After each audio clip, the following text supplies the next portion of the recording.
Bluetooth mode. The Bluetooth device is ready to pair.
Good evening, everybody.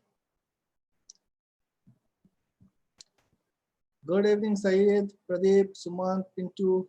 How are you? Good evening, sir. Good evening sir. सब लोग बढ़िया? Yes sir, आपकी आंखें कैसी है? मोटा मोटी ठीक है, पता नहीं, तो बताओ।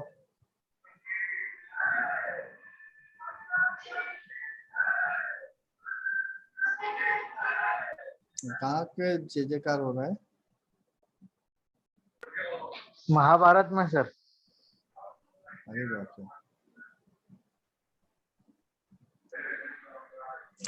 जय जयकार हो रहा है ना। बाकी लोग कहाँ हैं?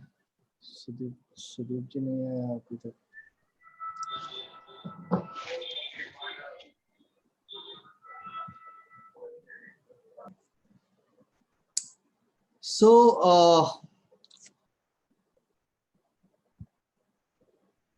मोटा मोटी हम लोग अपना जो ये इंडस्ट्रियल 2.0 कोर्स था उसके एंड पे हैं।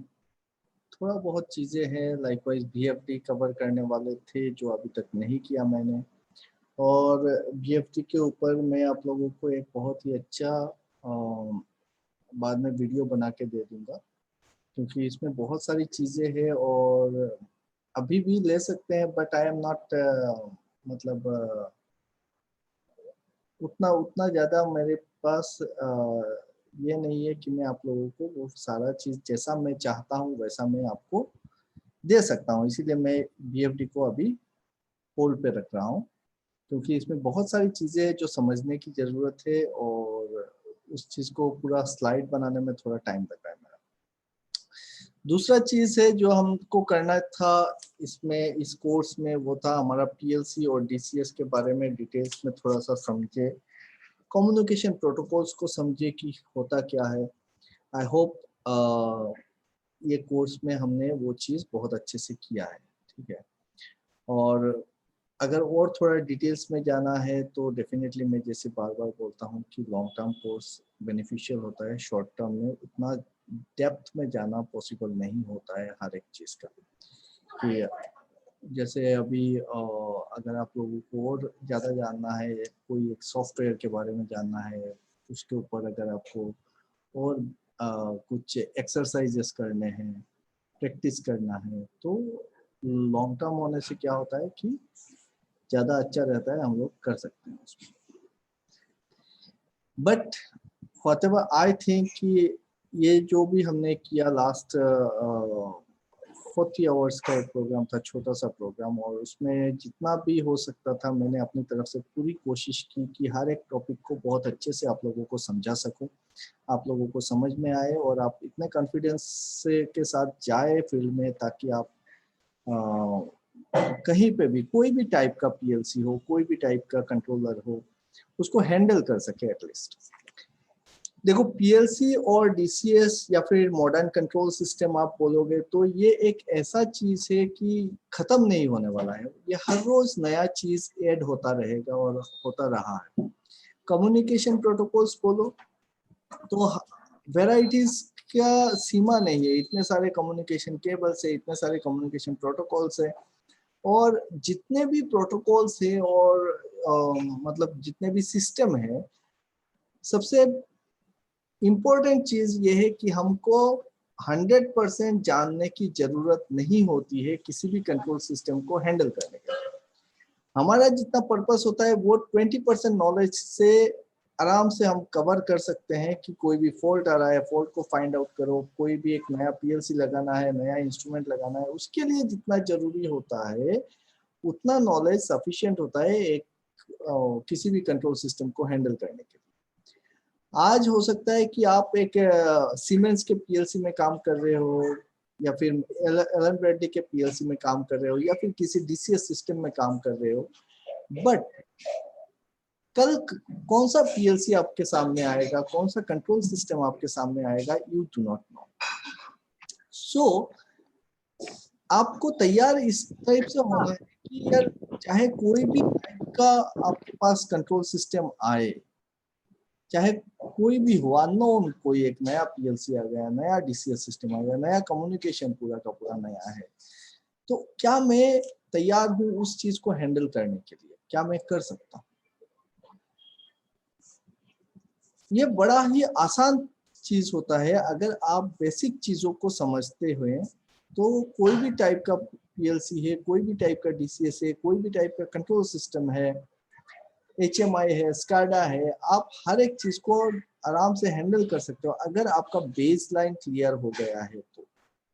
कि चाहे किसी भी टाइप का पीएलसी है, डीसीएस है, उसमें जो प्रोग्रामिंग सॉफ्टवेयर है, उस सॉफ्टवेयर के बारे में थोड़ा सा हाथ पैर तो मारना ही पड़ेगा। नया चीज होगा तो फिर थोड़ा इधर उधर मारना पड़ेगा, या तो मैनुअल देख के, या फिर गूगल करके, या फिर एवरीथिंग इज अवेलेबल। जब हमारा वक्त था, हम जब काम सीख रहे थे या फिर करते थे, तो उस टाइम पे गूगल नहीं था, यूट्यूब नहीं था, तो रिसोर्सेस बड़े कम थे। ठीक है, आप लोगों को शायद से यकीन ना हो कि मैंने अपना करियर का तकरीबन 1 साल गुजार दिया, और मेरे पास मैनुअल का जो फटा हुआ पन्ना होता था ना, कभी कभार कहीं पे मिल जाता था, वो पन्ना मैं कलेक्ट करता था फील्ड में, कि किसी के डेस्क के, किसी के ड्रायर पे, मतलब मैनुअल भी नहीं रखते थे, मैनुअल भी हटा दिए थे प्लान से। हर कोई जिसके हाथ में मैनुअल आया वो अपने घर पे लेके चला गया, ना क्या किया पता नहीं, ना तो ड्राइंग था ना मैनुअल था वो उस एनवायरनमेंट में। और जब तब की बात मैं बताऊं कि हम लोग 1 घंटा सर्फिंग करते थे, जाके 80 रुपया देते थे। 1 घंटा अगर इंटरनेट पे बैठोगे तो कैफे में जाके, तो 80 रुपीज आपका चार्ज होता था, और 1 घंटे में आप एक क्लिक करते हो ना, तो फिर ये बफरिंग होता रहता था, घूमता रहता था। तो कोई भी डॉक्यूमेंट अगर सर्च करना है तो आप समझ सकते हो कि क्या हालत होता होगा हमारा। तो ना तो कोई मैनुअल रहता था, ना कोई ड्राइंग्स मिलते थे प्रॉपर, और सीनियर्स, आपको पता होता है कि सीनियर से पूछोगे तो फिर जो जिस टाइप से, जिस ढंग से वो समझाते हैं, या फिर जो जवाब मिलता है, उससे कितना समझ सकते हैं। आज के डेट पे आप लोगों के हाथों में सबसे बड़ा जो हथियार है वो है गूगल, दूसरा है यूट्यूब। आप कोई भी चीज को सर्च करोगे, यूट्यूब में वीडियो मिलेगा, एक से एक बेहतरीन वीडियो मिलेगा। गूगल करोगे, हजारों पन्ने मिल जाएंगे, हजारों रिसर्च पेपर मिल जाएंगे उस चीज के ऊपर, मैनुअल से लेकर हर एक चीज। सिर्फ आपका काम यह है कि आपको कान पकड़ना आना चाहिए। अगर आप कान पकड़ सकते हो तो फिर मुंडी ऑटोमेटिकली आएगा, कान को पकड़ के खींचना आना चाहिए। अब उसके लिए जो जरूरी चीजें होती है, जो जरूरी चीजें है, बेसिक आइडिया है। क्योंकि अगर आप ABCD नहीं जानते हो तो फिर आप किताब खोल के आपको मैं पूरा रामायण महाभारत सारा दे दूं, कोई फायदा नहीं है, आप नहीं पढ़ पाओगे। वो ABCD में बोलूंगा, मैंने जितना भी आप लोगों को अभी तक सिखाया है वो ABCD है। वो ABCD सिखा दिया, वर्ड लिखना सिखा दिया, सेंटेंस लिखना सिखा दिया। अब जाके आप क्या कर सकते हो, आप पूरा का पूरा रामायण महाभारत आप पढ़ सकते हो। कॉन्फिडेंस में कभी कमी नहीं होना चाहिए। इतना कॉन्फिडेंस अपने अंदर रखो कि आप कोई भी पीएलसी को, कोई भी कंट्रोल सिस्टम को हैंडल कर सकते हो। दिमाग में सिर्फ इतना रहना चाहिए, यार चाहे कुछ भी हो रहा है, यहाँ पे क्या आ रहा है, एक सिग्नल ही आ रहा है, और जो सिग्नल आ रहा है वो या तो डिजिटल सिग्नल होगा या फिर एनालॉग सिग्नल होगा। इससे बाहर और क्या हो सकता है? या तो वो इनपुट होगा या फिर वो आउटपुट होगा, उससे ज्यादा और कुछ तो होने वाला है नहीं।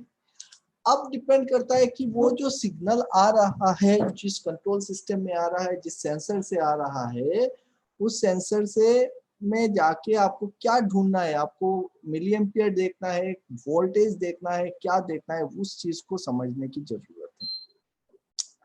अगर आपको उस सेंसर के बारे में कुछ भी पता नहीं है और एक पर्टिकुलर सेंसर लगा हुआ है जिससे 2 तार निकले हैं और आके कहीं पे लग गया है पीएलसी में, और आपको पता ही नहीं है कि उससे क्या आ रहा है, वो क्या टाइप का सेंसर है, तो कम से कम उस प्रोसेस का आइडिया तो लो कि भाई यहाँ से क्या फ्लो हो रहा है, क्या दिखा रहा है वहां पे। आपको अभी ये आइडिया है कि अगर आपका स्काडा लगा हुआ है तो फिर स्काडा में जाके आप क्या कर सकते हो, आप उसका टैग वैल्यू देख सकते हो, टैग नेम देख सकते हो, टैग डिटेल्स निकाल सकते हो, उसका रेंज निकाल सकते हो। तो हर एक चीज कैसे निकालना है उसका एक प्रोसीजर आपको पता है। अगर नया कोई स्काडा आपके हाथ में आता है, नया कोई सॉफ्टवेयर आपके हाथ में आता है, तो आपको ध्यान में ये रखना है कि आपको थोड़ा सा गाइडलाइंस तो चाहिए होगा ही होगा। वो थोड़ा सा गाइडलाइंस हो सकता है जो एग्जिस्टिंग इंजीनियर्स है वहां पे उनसे मिल जाए, और अगर उनसे ना मिले तो फिर आपको सर्विस इंजीनियर से जरूर मिल जाएगा। जो भी बंदा इस प्लांट का, हर एक प्लांट का कोई ना कोई एक सर्विस इंजीनियर होता है जो कमीशनिंग करके जाता है, उसका नंबर होता है सीनियर लेवल पे, तो उससे बात कर लो कि भैया मेरे को ये चीज निकालना है, मैं यहाँ पे बैठा हुआ हूँ, आप मेरे को बताओ कि मैं यहाँ इस चीज को कैसे खोलूं। He will guide you a bit.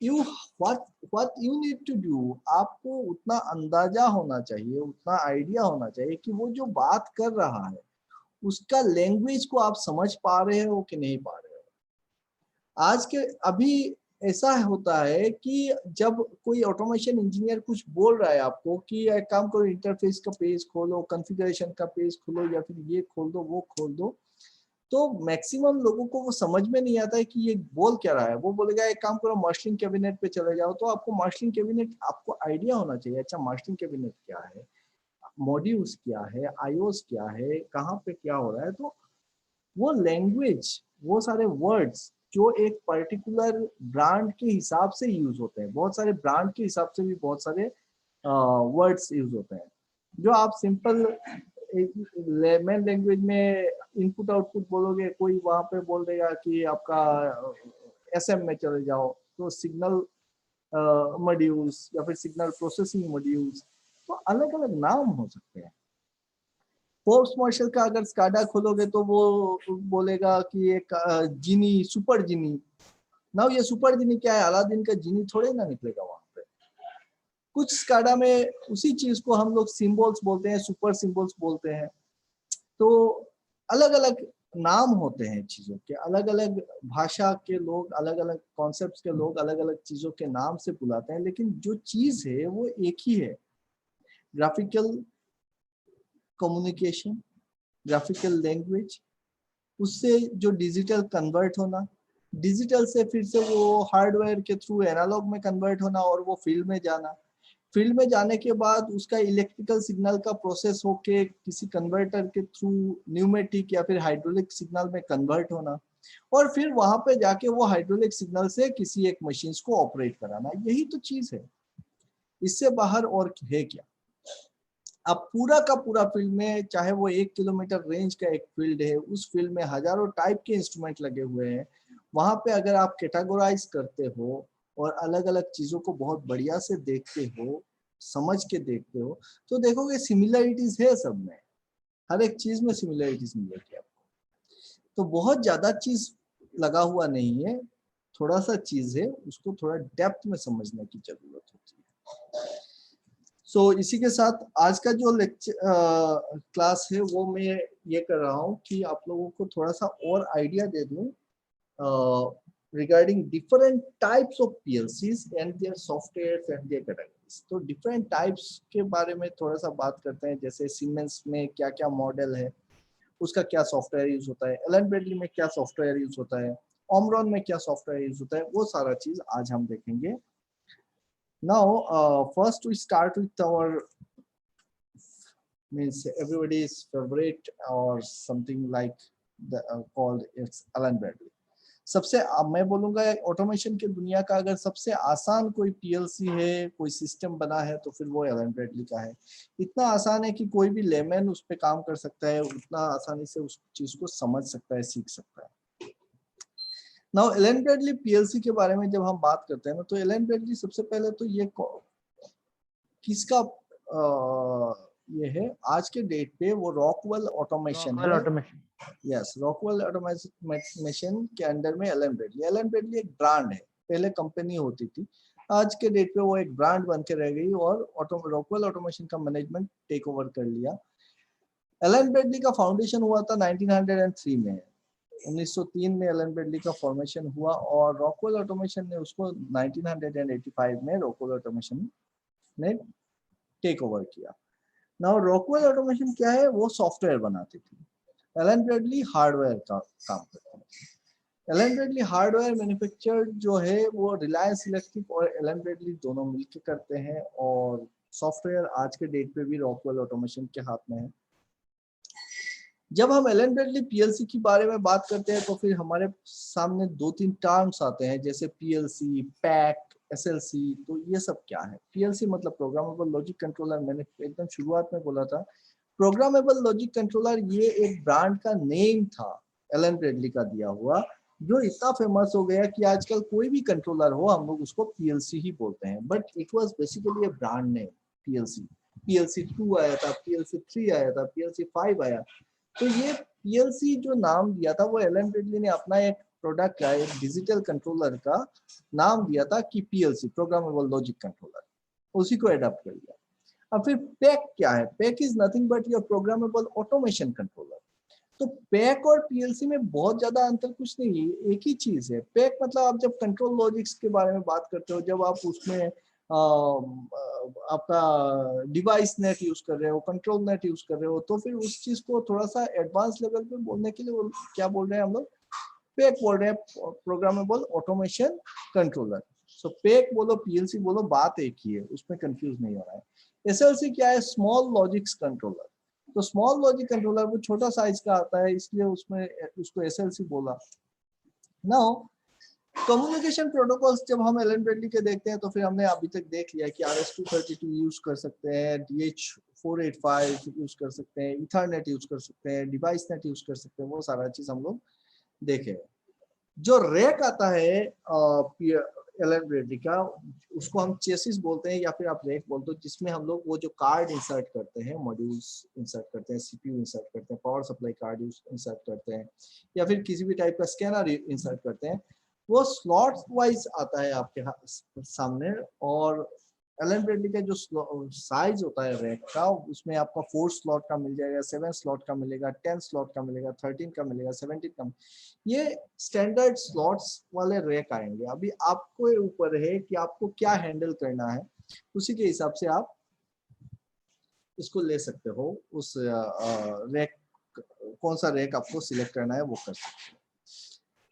Now अगर हम पीएलसी टाइप्स देखें कि एलन ब्रेडली में पीएलसी के क्या क्या टाइप के पीएलसी मिलेंगे हमको। एलन ब्रेडली का टाइप में आपको मिलेगा सबसे पहले तो पिको सबसे छोटा वाला आता है, एकदम कॉम्पैक्ट साइज का आता है, जो आप यहाँ पे देख सकते हो, जिसमें इनपुट आउटपुट दोनों ही फिक्स्ड है और वेरी मिनिमम कॉस्ट में आता है, और बहुत ही एकदम छोटा सा कंट्रोलर मिल जाएगा पिको में। इसको प्रोग्रामिंग करने के लिए जो सॉफ्टवेयर आपको चाहिए होगा वो है पिकोसॉफ्ट। तो पिकोसॉफ्ट सॉफ्टवेयर से ही, इसमें आपका SLC 500 ये सपोर्ट नहीं करेगा, RS Logix 500 सपोर्ट नहीं करेगा। सो आपको पिकोसॉफ्ट सॉफ्टवेयर ही चाहिए इस चीज को प्रोग्राम करने के लिए। मैक्सिमम इनपुट आउटपुट अगर मिलेंगे पिकोसॉफ्ट में तो वो होगा आपका 32/32 कि 32 इनपुट 32 आउटपुट, से ज्यादा आपको पिकोसॉफ्ट में मिलेगा नहीं। तो अगर इतना ही है तो फिर आप आराम से पिकोसॉफ्ट से काम कर सकते हो। अगर आपको कोई एक पर्टिकुलर मशीन, एक कन्वेयर बेल्ट को हैंडल करना है, कोई एक पर्टिकुलर मशीन में लगाना है, तो पिको पीएलसी बेस्ट वन। दूसरा चीज आता है हमारे पास जो है माइक्रोलॉजिक्स। सेकंड कैटेगरी जो पिको से थोड़ा बड़ा कैटेगरी में आता है वो होता है आपका माइक्रोलॉजिक्स। और माइक्रोलॉजिक्स का सॉफ्टवेयर भी यूज होता है, वो होता है RS Logix 500, जो SLC 500 में भी सेम यूज होता है। सो RS Logix 500 का सॉफ्टवेयर जैसे हमने माइक्रोस्टार्टर लाइट किया था, मोटा मोटी सेम है, एक ही चीज है, उसी तरीके से होता है, सारा चीज एक ही है, सिर्फ क्या है कैपेसिटी उसका ज्यादा है। इसमें आईओस कितने मिलते हैं हमको? 156 पे 156 आईओस मिल जाते हैं।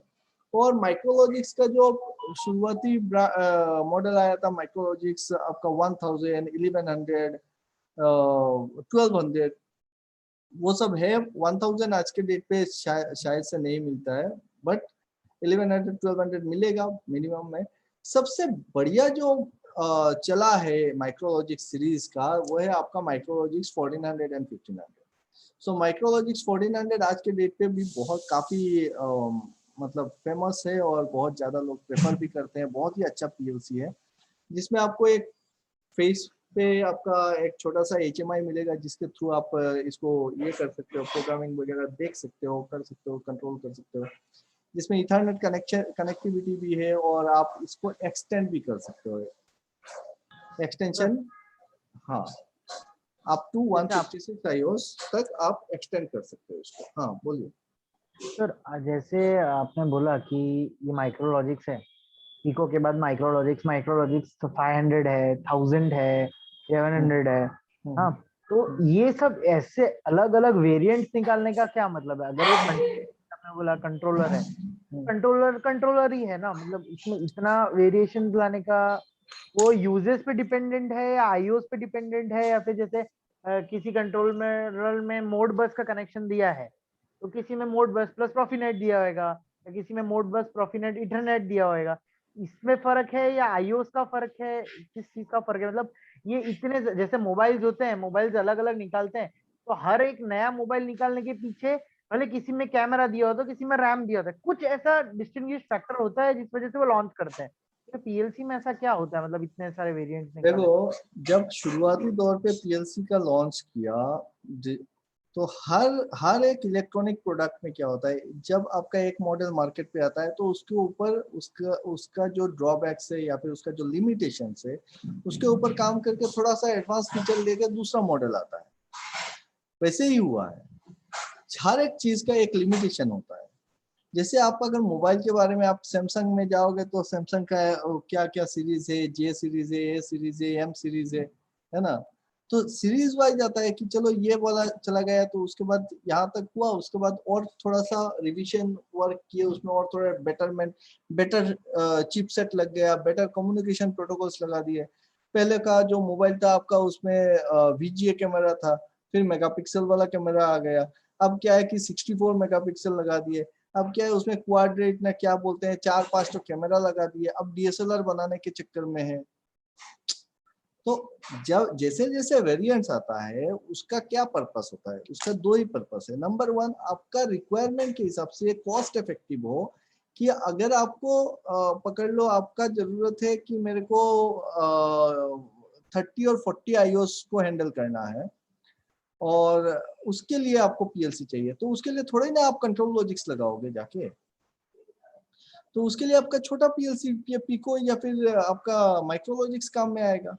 अगर आपको 1000 आईओस को हैंडल करना है तो पिको पीएलसी फेल होगा, क्योंकि इसका जो मेमोरी कैपेसिटी होगा, इसका जो चिपसेट्स है वो सपोर्ट नहीं कर पाएंगे। उसके लिए एडवांस वर्जन पे जाना है। तो हर एक चीज का एक रिवीजन वर्क होता है। जैसे माइक्रोलॉजिक्स जब इन्होंने निकाला तो माइक्रोलॉजिक्स 1000, उसका आईओस कम था, फिर उसमें कम्युनिकेशन प्रोटोकॉल्स कम थे, फिर 1200 आया, फिर 1400 आया, 1400 में इथरनेट डाल दिया। अब इससे क्या है कि ये बहुत अच्छा हो गया। इसमें फिर एडेड एडवांटेज ये है कि आप इसका एक्सपेंशन कर सकते हो आपको 156 आईओस तक। अगर 156 के बाद अगर आपको चाहिए कि आपका इनपुट आपको हैंडल करना है पकड़ लो 300, तो आप 2 माइक्रोलॉजिक्स 1400 लगा दो, हो जाएगा। या फिर आप इससे बड़ा वाला वर्जन लेके आओ, SLC 500 लेके आओ, ठीक है।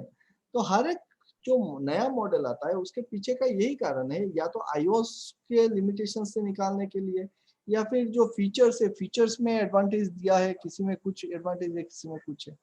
अभी आप कोई भी मोबाइल का जो वेरिएंट्स होता है उसी में ले लो ना कि कौन सा मोबाइल आपको चाहिए, तो आपके रिक्वायरमेंट के हिसाब से आपको चूज करना है। रिक्वायरमेंट किस हिसाब से देखना है वो लास्ट स्टेप भी बताया था। रिक्वायरमेंट के लिए सबसे पहले तो देखना है कि मेरे को कितना नंबर ऑफ आईओस को हैंडल करना है। अगर मेरा आईओस नंबर कम है तो फिर मैं पिकोस या फिर माइक्रोलॉजिक्स में जाऊंगा। अगर मुझको ज्यादा नंबर ऑफ आईओस हैंडल करना है तो मैं SLC 500 या फिर उससे ऊपर कंट्रोल लॉजिक्स में चला जाऊंगा। अगर मेरा एरिया बहुत वास्ट है और बहुत सारे आईओस हैंडल करना है तो definitely you will be searching for some kind of DCS of या फिर आपका कंट्रोल लॉजिक्स लेवल के जो PLC आता है वो चेक करोगे, ठीक है। सो फीचर्स के ऊपर की बात है और कुछ नहीं।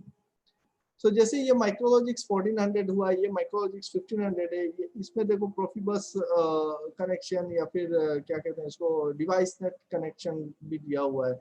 इसमें आपका इथरनेट कनेक्शन दिया हुआ है। जब इथरनेट दिया हुआ है तो फिर बाकी सारा चीज हो जाता है आपका एक ही साथ कनेक्शन, बाकी सारा आप कम्युनिकेशन कर सकते हो। लास्ट डे दिखाया था मैंने। सो माइक्रोलॉजिक्स 40 के बाद अगर कोई आता है माइक्रोलॉजिक्स 1400 1500 के बाद, उसके बाद आता है आपका SLC 500 जो दुनिया में सबसे ज्यादा अगर कोई PLC चलाए वो है SLC 500। ये SLC 500 PLC 5 की कैटेगरी का ही है और पहले PLC 2 3 तो ऑब्सोल्यूट हो गया, उसके बाद PLC 5 अभी भी है थोड़ा बहुत, लेकिन SLC 500 तो बहुत मिलेगी आपको, कहीं पे भी मिल जाएगा। बहुत ही बढ़िया PLC है और मॉड्यूलर PLC है, ठीक है। ये जैसे कॉम्पैक्ट है, आप देख सकते हो इसका जो आईओस है, ये सारे आईओस आपने शेयर स्क्रीन की है, स्क्रीन शेयर की है? हाँ तो क्या तुम लोग स्क्रीन नहीं देख रहा है? नहीं सर, कोई स्क्रीन शेयर हुई नहीं है कब से। यू आर जस्ट सेइंग, हमें आप बोल रहे हो दिख रहा है, हम इमेजिनरी देख रहे हैं। नहीं रे, मैं पूरा स्क्रीन, मैं तो सोचा कि स्क्रीन शेयर करके मैं चला रहा हूँ, मैं ऐसे ही बकबक कर रहा हूँ क्या? नहीं हम लोग सुन रहे हैं, ये जितना भी इंटरेक्शन हुआ है सब सिर्फ आपके वॉइस से ही हुआ है। मैं कितना बढ़िया स्लाइड लेके बैठा हूँ तुम लोगों के लिए। मैं सोचा यस चल रहा है अभी, ठीक है। Now it's okay. Yes, sir. No. चलिए, तो इसी को दिखा रहे थे एलन ब्रेडली का PLC। एलन ब्रेडली के PLC में हमने क्या देख रहे थे?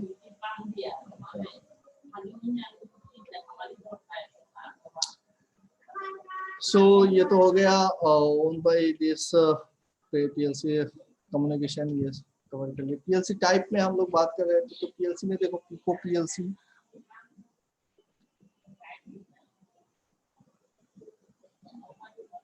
पिको PLC ये वाला है जिसमें फिक्स्ड आईओस है, और सबसे छोटा वाला अगर आ गया तो 32x32 मैक्सिमम तक मिलेगा आपको। उसके बाद हम लोग बात कर रहे थे माइक्रोलॉजिक्स की, तो माइक्रोलॉजिक्स 1400 एंड माइक्रोलॉजिक्स आपका 1500 PLC जो है। तो माइक्रोलॉजिक्स बहुत ही अच्छा PLC है। अगर आपको 100-150 आईओस तक हैंडल करना है तो माइक्रोलॉजिक्स इज बेस्ट वन। यहाँ पे जो यहाँ पे दो पार्ट होते हैं, एक तो हो गया ये आपका CPU बोल सकते हो आप इसको माइक्रोलॉजिक्स का, तो इसी से आप देखना पड़ जाएगा मुझको, हार्डली 20 या फिर 28 आईओस तक शायद से इसी में दिया हुआ है, 14 कुछ याद नहीं। उसके साथ आप एक्सपांशन कर सकते हो अप टू 156। तो यहाँ से आप केबल लगा के आप एडिशन, आपको एनालॉग चाहिए एनालॉग लगाओ, आपको डिजिटल चाहिए डिजिटल लगाओ, उस टाइप का मॉड्यूल्स लगा के आप इसको एक्सपांड कर सकते हो अप टू 156। फिर आता है SLC 500 का नंबर। SLC 500 जैसा कि मैंने बोला कि ये एक मॉड्यूलर है और बहुत ही अच्छा PLC है। इसमें भी RS Logix 500 से ही कवर प्रोग्रामिंग करते हैं हम लोग, और आपका मैक्सिमम अगर आईओस आप एक्सपांड कर सकते हो SLC 500 में तो अप्रोक्सीमेटली 5000 मतलब 4000 तक आईओस रहते हैं जो आप हैंडल कर सकते हो SLC 500 से। सो काफी वास्ट है। 5000 आईओस इज मतलब 4000 iOS is not a matter of joke, बहुत बढ़िया है, बहुत बड़ा तक आप एक्सपांड कर सकते हो। SLC 500 के ऊपर अगर आप जाते हो तो वो होता है आपका लॉजिक्स प्लेटफॉर्म, जिसमें आपका कंट्रोल लॉजिक्स या फिर कॉम्पैक्ट लॉजिक्स कंट्रोलर मिलते हैं एलन ब्रेडली में। अब कंट्रोल लॉजिक्स और कॉम्पैक्ट लॉजिक्स क्या है, ये फिर से कॉम्पैक्ट टाइप हो गया, इसमें आप एक्सपेंशन लिमिटेड है। लेकिन कंट्रोल लॉजिक्स एक ऐसा है कि समुंदर है, उसमें आप कुछ भी यूज कर लो, कोई भी प्रोफिबस यूज करो, आप उसमें कंट्रोल नेट यूज करो, डिवाइस नेट यूज करो, कुछ भी करो। इसमें भी आपका डिवाइस नेट वगैरह यूज कर सकते हैं, कोई दिक्कत वाली बात नहीं है, वो सारी चीज अवेलेबल मॉड्यूल्स आपको मिल जाएंगे। सर ये SLC वही है ना जिसको एलन ब्रेडली 5000 कुछ बोलते हैं, मतलब, या एलन ब्रेडली RX लॉजिक 5000 या समथिंग, या ये वो कुछ अलग है? RS लॉजिक्स 500 ये हो गया सॉफ्टवेयर का नाम, हाँ, जिससे हम इस SLC 500 को प्रोग्राम करते हैं। तो RS लॉजिक्स 500 माइक्रो लॉजिक्स को प्रोग्राम करने के लिए भी यूज करते हैं, SLC 500 के लिए भी वही यूज होता है, ठीक है। और नहीं इसी 500 नहीं, ऐसा कुछ 5000 करके है क्या कुछ?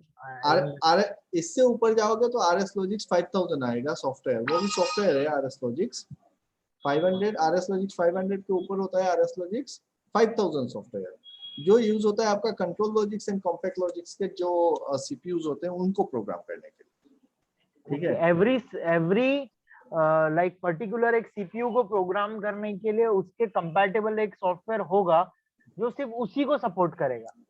नहीं, सिर्फ उसी को नहीं, जैसे हम RS लॉजिक्स प्लेटफॉर्म पे जब हुए तो माइक्रो लॉजिक्स और SLC 500 ये दोनों CPU उसको सपोर्ट कर रहे हैं, और दोनों हाँ, नहीं, इसमें फिर बहुत सारे वेरिएशंस मिलेंगे। SLC 500 का भी बहुत सारे अलग अलग टाइप के CPU मिलेंगे 500 सीरीज का, तो एक सीरीज के अंडर में भी बहुत सारे टाइप के CPUs मिल जाएंगे, ठीक है।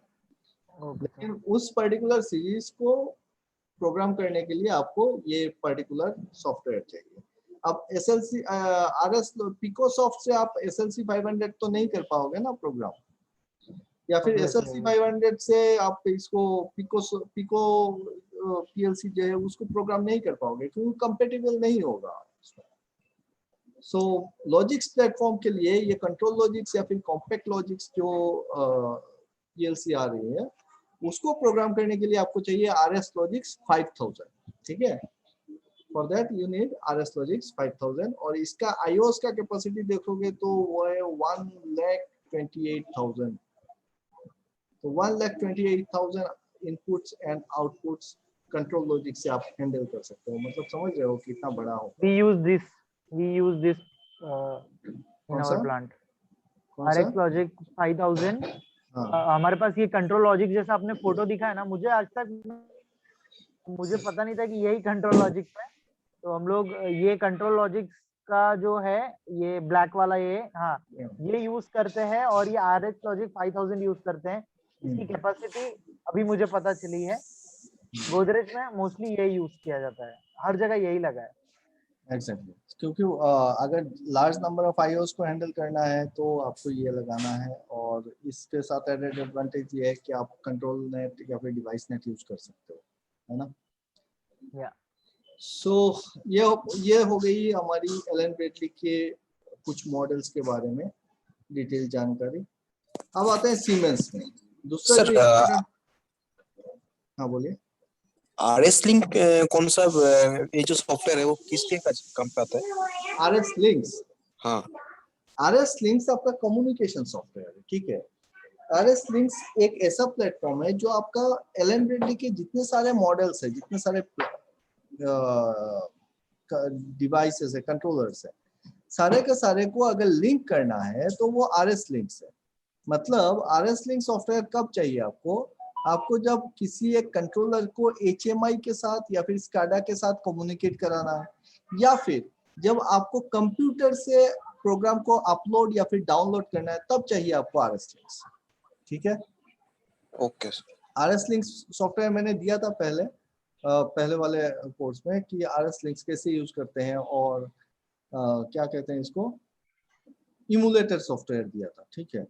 सो आप जैसे RS, अभी एलन ब्रेडली का खत्म कर लेते हैं बात। एलन ब्रेडली में जैसे हम लोग क्या कर रहे थे, ये SLC 500 हो गया, या फिर RS लॉजिक्स 500 हो गया, या फिर RS लॉजिक्स 5000 हो गया, तो आप पकड़ लो आपके पास 4 या 5 कंट्रोलर है एक ही प्लांट में, 4-5 कंट्रोलर है, और आप यहाँ पे बैठ के अपने कंप्यूटर से उनको देख रहे हो या फिर प्रोग्रामिंग करना है, चेंज करना है, तो आप उनके साथ जब कम्युनिकेट करने जाओगे तो आपको चाहिए सबसे पहले RS लिंक्स सॉफ्टवेयर। जब RS लिंक्स को रन करोगे तो RS लिंक्स ऑटोमेटिकली दिखाएगा कि इस नेटवर्क पे कौन कौन सा कंट्रोलर अवेलेबल है। अभी आपको जो भी कंट्रोलर के साथ कम्युनिकेट करना है उसको सिलेक्ट करना है, उसी में प्रोग्राम को अपलोड करना है, डाउनलोड करना है, ऑनलाइन लेना है, जो भी करना है आप कर सकते हैं, ठीक है।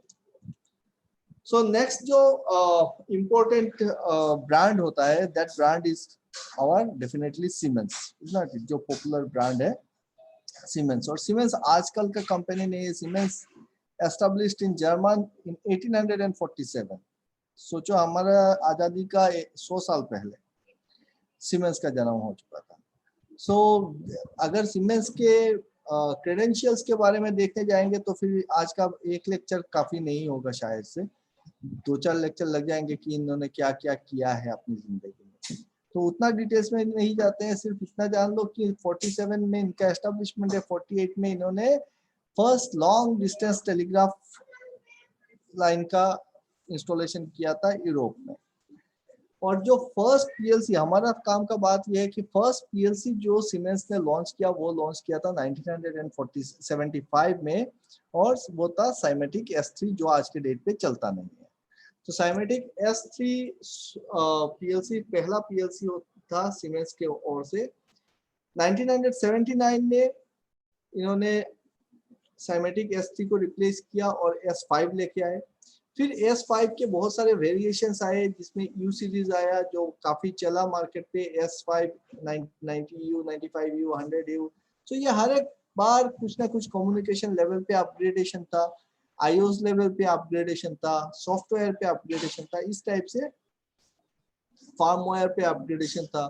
तो वो करते करते S5 155U इस टाइप का बहुत सारा पीएलसी का ब्रांड मॉडल आया सीरीज में।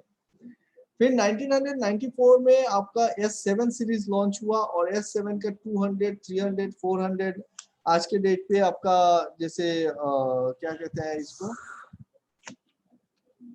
1200, 1500 S7 का ही एक एक मॉडल है।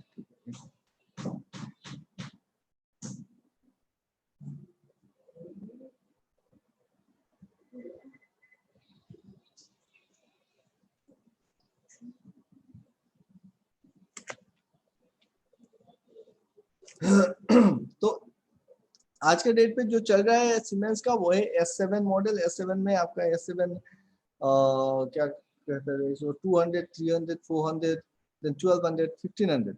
सो ये सारे मॉडल्स लॉन्च हुए हैं और ये सारे मॉडल्स के ऊपर हम लोग काम कर रहे हैं। जो SI यूनिट हम लोग यूज करते हैं ना, सीमेंस कंडक्टिविटी के यूनिट यूज करते हैं सीमेंस, वो जो सीमेंस कंपनी के को फाउंडर थे वर्नर वन सीमेंस, उन्हीं के नाम पे लिया गया था। सो अब ये कुछ बातें थी अबाउट द कंपनी। अब आते हैं इनके सीरीज पे। तो सीरीज अगर देखोगे तो S5 तक तो पुराना हो चुका है, अभी के डेट पे S7 सीरीज ही चल रहा है। S7 200 को लेते हैं और ये क्या टाइप का है, कॉम्पैक्ट टाइप का पीएलसी है। इस टाइप का दिखेगा, ब्लैक कलर के बॉक्स में आता है, और ये कॉम्पैक्ट पीएलसी है, limited with limited number of iOS आपको मिल जाएंगे। मैक्सिमम आईओस जो होता है डिजिटल होता है 256 आईओस तक ये सपोर्ट करता है, और एनालॉग 38 तक सपोर्ट करता है S7 200। सीपीयू, इसका सीपीयू का वेरिएशंस मिलेगा आपको, सीपीयू 212 से लेके 226, उसका अलग अलग रेंज का सीपीयू है, जिसमें आईओस डिजिटल और एनालॉग, किसी में एनालॉग होगा, किसी में नहीं होगा, किसी में आईओस ज्यादा होंगे, कम होंगे, उस हिसाब से सीपीयू का वेरिएशंस होता है। आपको परचेज करने से पहले वो देख लेना है। प्रोग्राम मेमोरी के बारे में बात करके कोई फायदा नहीं है, 25 KB का होता है, तो उतना ज्यादा, जितना नंबर ऑफ आईओस है उसके हिसाब से चल जाता है। प्रोग्राम सॉफ्टवेयर, इसको प्रोग्राम करने के लिए जो सॉफ्टवेयर आपको चाहिए वो है माइक्रोविन, ठीक है, साइमेटिक माइक्रोविन सॉफ्टवेयर से S7 200 आप प्रोग्राम कर सकते हो। और इसमें जो कम्युनिकेशन केबल यूज होता है वो RS485 केबल यूज कर सकते हैं S7 200। S7 200 के बाद नेक्स्ट नंबर जो आता है S7 300, 300 आपका कॉम्पैक्ट भी आता है और मॉड्यूलर पीएलसी के हिसाब से भी काम कर सकता है। तो this is your S7 300 siemens का पीएलसी है, जिसमें मैक्सिमम आईओस जो है आप 1024 तक। जब मैं मैक्सिमम आईओस बोल रहा हूँ दैट डजंट मीन कि उसका जो कॉम्पैक्ट साइज का जो सीपीयू आ रहा है उसी में 1024 है। उसको एक्सपांड कर सकते हैं हम लोग, अलग अलग क्या कहते हैं इसको, सिग्नल मॉड्यूल्स लगा सकते हैं उसके साथ एक्सपांशन रेंज। तो डिजिटल आपको 1024 तक पकड़ेगा और एनालॉग आपका 256 आईओस हैंडल कर सकता है। सीपीयू वेरिएशन में आपको मिलेगा 312 से सॉरी ये 318 होगा, 312 से 318 इस वेरिएशन में आपको सीपीयू मिल जाएंगे। मेमोरी इसमें ज्यादा है, 1 MB तक का मेमोरी कार्ड मिलता है और प्रोग्राम सॉफ्टवेयर जो है उसको कहते हैं साइमेटिक मैनेजर। तो माइक्रोविंस का एडवांस होगा और साइमेटिक मैनेजर से ही आप 300 को प्रोग्राम कर सकते हैं। इसमें कम्युनिकेशन का बहुत अच्छा ये किया हुआ है और RS-232, 485 या फिर आपका इथरनेट पोर्ट सारा चीज है। हाँ सुमन बोलिए। सर ये सीपीयू टाइप पे क्या डिपेंड होता है? सीपीयू टाइप देखिए ये तो सीरीज हो गया ना S7 300, ठीक है। उसके बाद अलग अलग जैसे आपको आपका अलग अलग सीपीयू आएगा, सीपीयू 312 या फिर 313 इस टाइप का। अगर 312 का जो सीरीज सीपीयू मॉडल है उसमें कुछ एक पर्टिकुलर नंबर ऑफ आईओस आपको मिलेंगे। आप 318 का लेंगे तो फिर शायद से उसमें कुछ ज्यादा नंबर ऑफ आईओस मिलेंगे। तो एग्जैक्ट नंबर ऑफ आईओस मेरे पास नहीं है डाटा, आपको देख लेना पड़ेगा। लेकिन ये सीपीयू मॉडल डिपेंड करता है किस पे, किसका इसमें नंबर ऑफ आईओस कितने हैं, ठीक है। अलग अलग सीपीयू मॉडल के हिसाब से number of iOS different different होंगे, सीरीज एक ही रहेगा, ठीक है। Okay sir.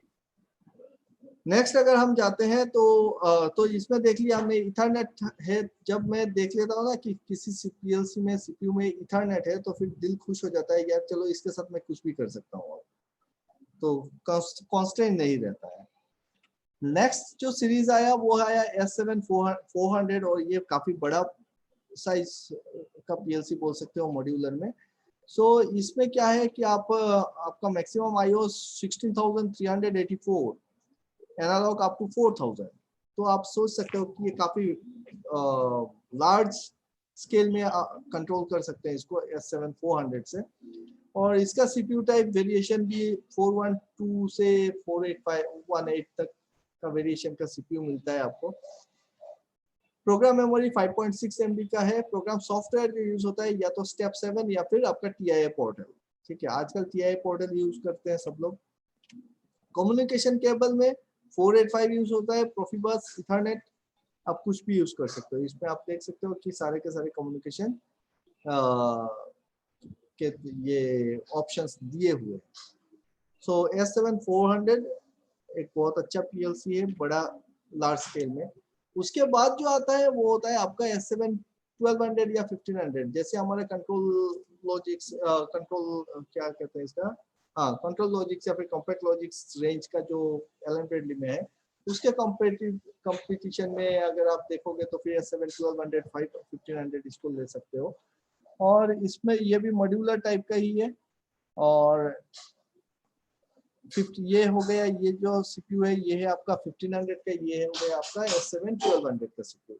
तो S7 1500 में देखिए एक छोटा सा HMI फ्रंट पैनल पे दिया हुआ है आपके सामने, जिसमें आप डिस्प्ले में देख सकते हो, ठीक है। प्रोग्रामिंग सॉफ्टवेयर क्या यूज होगा इसमें प्रोग्रामिंग सॉफ्टवेयर आपका TIA पोर्टल यूज होगा। और कम्युनिकेशन केबल का तो कोई लिमिटेशन है ही नहीं, आप प्रोफिबस यूज कर लो, इथरनेट यूज कर लो, 485 यूज कर लो। So these are the main क्या कहते हैं इसको, मॉडल्स जो सीमेंस की तरफ से मार्केट पे अवेलेबल है। तो हमने देखा S7 का आप कुछ भी यूज करो, 200, 300, 400 या फिर 1200, 1500 काफी बढ़िया है। Next one is your Omron PLC.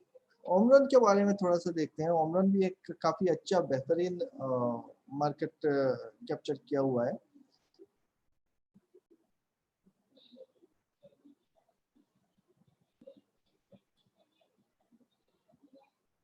सबसे पहले थोड़ा सा ओमरॉन कंपनी के बारे में जानते हैं, और ओमरॉन का एस्टेब्लिशमेंट हुआ था आपका जापान में 1933 में। जो इनका मेन फैक्ट्री था वर्ल्ड वॉर 2 में वो पूरा डिस्ट्रॉय हो गया, और फिर ओमरॉन का ट्रेडमार्क एस्टेब्लिश हुआ 1959 पे। First solid state switch Omron ने ही बनाया था 1960 में। First automated traffic control signal अगर डेवलप किया है वो भी ओमरॉन 1964। ट्रेन स्टेशन ऑटोमेटेड किया 1967 में। 71 में इन्होंने कैश डिस्पेंसर जो एटीएम मशीन हम बोलते हैं वो ये किया। तो this is a Japanese company basically Omron. इसके मॉडल पे अगर जाते हैं तो फिर आपको मिलेगा आपका 3 टाइप के ही होते हैं, या तो कॉम्पैक्ट टाइप का होगा, या फिर मॉड्यूलर होगा, या फिर रैक टाइप होगा। तो कॉम्पैक्ट टाइप में आप देखोगे तो ओमरॉन में आपको मिलेगा सीपी सीरीज, सीजे सीरीज और सीएस सीरीज के नाम से आते हैं ओमरॉन के पीएलसी। सीपी सीरीज जो होता है वो आपका आईओस रहता है, इसमें 10 से लेके आपका 320 आईओस तक होता है, और 2000 से लेके 20,000 तक स्टेप्स, जो रंग बोलते हैं ना हम लोग उसी को स्टेप्स बोल रहे हैं, कि इतना स्टेप्स तक वो प्रोग्राम हैंडल कर सकता है। तो 2000 से लेके 20,000 तक प्रोग्रामिंग स्टेप्स हो सकते हैं उसमें सीपी सीरीज में। मॉड्यूलर पीएलसी में देखेंगे अगर ओमरॉन के, तो मॉड्यूलर में आपको मिलेगा सीजे सीरीज, और सीजे सीरीज में 160 से लेके 2560 आईओस तक होगा, और 5000 से लेके 400,000 स्टेप्स तक आप कर सकते हो मॉड्यूलर में।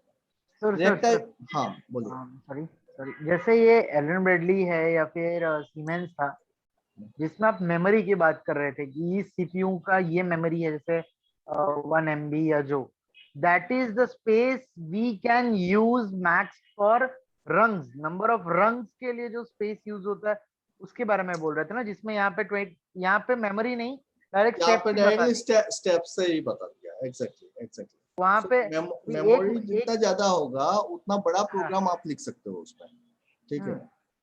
तो अभी सर जैसे कि 1 MB दिया है, अब 1 MB मेरे 15 स्टेप्स में खत्म हो गए, that's not their concern, that's like 1 MB use हो गई। यहाँ पे अगर हम मैं जस्ट ये हाइपोथेटिकल है, बट अगर वही मैं यहाँ पे 15 स्टेप्स में 1 MB जा रहा है तो मतलब कैसे मैनेज करेंगे, ये तो स्टेप्स कैसे डिफाइन कर सकते हैं?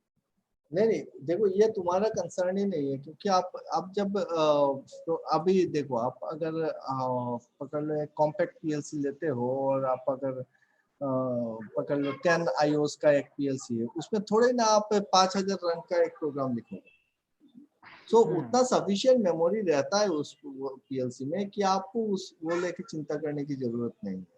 अभी आप पावर प्लांट का अगर लॉजिक लिखोगे, आप थोड़ी ना एक छोटा सा कॉम्पैक्ट पीएलसी में लिखोगे, पिको पीएलसी में लिखोगे, उसके लिए आप एसएलसी 500 ही लो, ठीक है। तो नंबर ऑफ आईओस जितना बढ़ेगा उतना बड़ा ही लॉजिक आपको डेवलप करना है, उतना बड़ा लॉजिक प्रोग्रामिंग आपको करना होता है। तो उसके लिए सफिशिएंट होता है वो मेमोरी जो दिया होता है ना, उसमें आपका उतना कंसर्न नहीं है। मेन कंसर्न है आपका आईओस के ऊपर, आईओस पे ही ध्यान रहता है, ठीक है। तो ये तो फीचर्स बताते हैं कि भाई अब हमारे इसमें इतना मेमोरी है, उसमें इतना मेमोरी है, तो दैट्स व्हाट, ठीक है, उसको लेके टेंशन लेने का जरूरत नहीं। नेक्स्ट अगर इसके अगर मॉडल पे जाते हैं कि सीपी सीरीज, सीजे सीरीज या फिर सीएस सीरीज के, तो आपको मिलेगा क्या कि सीपी सीरीज में CP 1E 1L 1H 2E, तो ये मॉडल के हिसाब से आ रहा है। सीजे सीरीज में 1M 2M और 2H, तो ये सीजे होगा नॉट सीपी, सीजे 2H, ठीक है।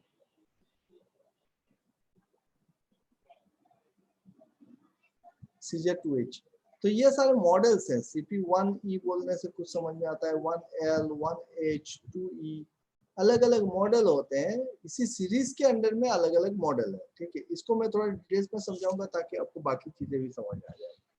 सीएस सीरीज में जैसे 1G 1H 1D आ रहा है, अब ये क्या मीन करता है एग्जैक्टली उस चीज को देखते हैं। कि मैं जब बोलता हूँ कि यार ये 1E है क्या है, तो क्या समझ में आता है। ये डिपेंड करता है आपके आईओ कैपेबिलिटीज के ऊपर, इनपुट एंड आउटपुट। बार बार जो मैं रिपीट कर रहा हूँ कि मेन फोकस होता है हमारा आईओस के ऊपर कि कितना आईओस वो हैंडल कर सकता है। आपका सीपी सीरीज का जो सीपीयू आता है उसमें क्या होता है कि आपका 10 पॉइंट्स, ओमरॉन पॉइंट्स के ऊपर, आईओस को पॉइंट्स बोल रहे हैं, 10 पॉइंट्स। अगर 10 पॉइंट का एक सीपीयू लेते हो आप सीपी सीरीज का, तो उसमें आपका 6 DI एंड 4 DO मिलेगा। अगर 14 पॉइंट का लेते हो तो उसमें 8 DI 6 DO मिलेगा। 20 पॉइंट का लेते हो तो फिर 12 DI 8 DO मिलेगा। आउटपुट हमेशा कम होता है इनपुट से। 60 के लिए 36 और 24 DO। 40 पॉइंट्स मिलेंगे आपको 24 16, 30 पॉइंट्स के मिल जाएंगे आपको 18 और 12। तो इसी तरीके से आप देख सकते हो कि आपको चूज करना है कि आपको कितने नंबर ऑफ आईओस को हैंडल करना है। 10 पॉइंट चाहिए, 14 पॉइंट चाहिए, 20 पॉइंट चाहिए, 30 चाहिए, 40 चाहिए, 60 चाहिए। यही अवेलेबल है मार्केट पे। अगर आप बोलोगे कि मेरे को 50 चाहिए तो 50 वो देगा नहीं, वो आप मिनिमम आपको 60 पे जाना है। ठीक है, नेक्स्ट सीपीयू मॉडल के बारे में देखते हैं कि उस मॉडल का अगर आप किसी भी पीएलसी का बोलो, किसी भी इक्विपमेंट का बोलो, तो उसमें जो मॉडल नंबर होता है उसका हर एक बिट कुछ ना कुछ एक मायने रखता है। कुछ एक नंबर जो देते हैं उससे कुछ मीन करते हैं। ठीक है, तो यहाँ पे देखते हैं ये जो सीपीयू आता है ओमरॉन का, उसमें 8 बिट पे वो डिफाइन करते हैं सीपीयू का। आप किसी भी ओमरॉन का पीएलसी को ले लो, उसमें लिखा मिलेगा आपको इस तरीके से कि फर्स्ट सीपी, सब पकड़ लो आपने सीपी सीरीज का पीएलसी लिया है 1E, और उसमें नंबर 1 पे आपको या तो लिखा होगा E या फिर N या फिर N। ये 3 वर्ड मिलेंगे सबसे पहला बिट पे। अगर E है तो आपको ये समझना है कि ये अवेलेबल है आपका 10, 14, 20 एंड 30, 40। तो 60 पॉइंट्स का आपको CP1E E सीरीज नहीं मिलेगा, 40 तक मिलेगा। इसमें ऑन बिल्ड कोई एनालॉग इनपुट आउटपुट नहीं मिलेंगे आपको। फिर आपका जो दूसरा होता है कि यहाँ पे लिखा होगा EN, ई के जगह पे क्या लिखा होगा, यहाँ पे N लिखा हो सकता है। अगर N लिखा हुआ है तो आपका सेम है, लेकिन 60 इनपुट आउटपुट तक ले सकते हैं, 60 पॉइंट तक मिलेगा, लेकिन इस पे भी एनालॉग इनबिल्ड नहीं है। और NA मॉडल जो है CP1E का NA मॉडल अगर है तो उसमें क्या है, 2 analog input and 1 analog output inbuilt मिलेगा। तो आपको लेने से पहले वो सीपीयू का मॉडल सिर्फ CP1E नहीं, उसके साथ आपका कौन सा मॉडल है वो देख लेना पड़ेगा कि आपको एनालॉग चाहिए कि नहीं चाहिए। कि आपने पहले ऑर्डर कर दिया इस E वाला कि कम दाम में मिल जाए और फिर देखा कि इसमें तो एनालॉग हैंडल ही नहीं होगा। फिर जो सेकंड बिट और थर्ड बिट है वो डिफाइन करेगा आपका number of input output, number of points कितने हैं। सो मानिए आपका 10 पॉइंट का है तो फिर यहाँ पे लिखा होगा 10। अगर 40 पॉइंट्स का है तो फिर यहाँ पे लिखा होगा सेकंड बिट पे 40। इस टाइप से डिफाइन करेंगे हम लोग ओमरॉन के पीएलसी में। फोर्थ बिट जो लिखा होगा वो आपको आइदर S लिखा होगा या फिर यहाँ पे कुछ नहीं लिखा होगा। अगर कुछ नहीं लिखा हुआ है तो फिर ये नॉर्मल है, अदरवाइज ये रिन्यूअल है। इससे हमको कोई मतलब नहीं, ये इनका काम है कि कौन सा बैच में वो निकाल रहे हैं क्या है। फिर आता है फिफ्थ वन पे, या तो 1 लिखा है या फिर नन लिखा है। अगर 1 लिखा है तो फिर आपका देखिए इसमें इनबिल्ड RS485 कम्युनिकेशन है, और अगर नन है तो फिर RS485 कम्युनिकेशन नहीं है, 232 होगा। सो ये हम समझ गए। फिर नेक्स्ट बिट होगा, इसमें सिर्फ D ही लिखा होगा, जिसका मतलब होता है आपका DC इनपुट है। 7th नंबर पे आएगा आपका, या तो R लिखा होगा, T लिखा होगा या फिर T1 लिखा होगा। R का मतलब क्या हो जाएगा, ये रिले टाइप है। T का मतलब होता है ट्रांजिस्टर सिंक टाइप है, और T1 का मतलब होता है ट्रांजिस्टर सोर्स टाइप है। मतलब या तो NPN या फिर PNP टाइप का आपको ये PLC मिलेगा। लास्ट बिट जो होता है वो होता है या तो A लिखा है, A for AC power supply, D for DC power supply. तो ये खत्म होता है आपका CP1E सीरीज का जो एक एक बिट से। थोड़ा सा और डिटेल्स में देखते हैं कि सीपीयू मॉडल कम पकड़ लीजिए, आपका 10 पॉइंट्स का अगर मॉडल है तो किस तरीके से लिखा होगा और किस तरीके से ये डिफाइन होता है। जैसे CP1E जो है ये तो E सीरीज में ही आता है, इसमें N या फिर Na नहीं मिलेगा आपको, E ही मिलेगा। 10 पॉइंट्स है तो फिर 10 लिखा हुआ है। D फॉर DC इनपुट, इसमें आपको 3 टाइप के कैटेगरी के आउटपुट मिल जाएंगे, या तो रिले टाइप मिलेगा या फिर ट्रांजिस्टर सिंक टाइप मिलेगा, सोर्स टाइप मिलेगा, और यहाँ पे AC या फिर DC मिलेगा। सो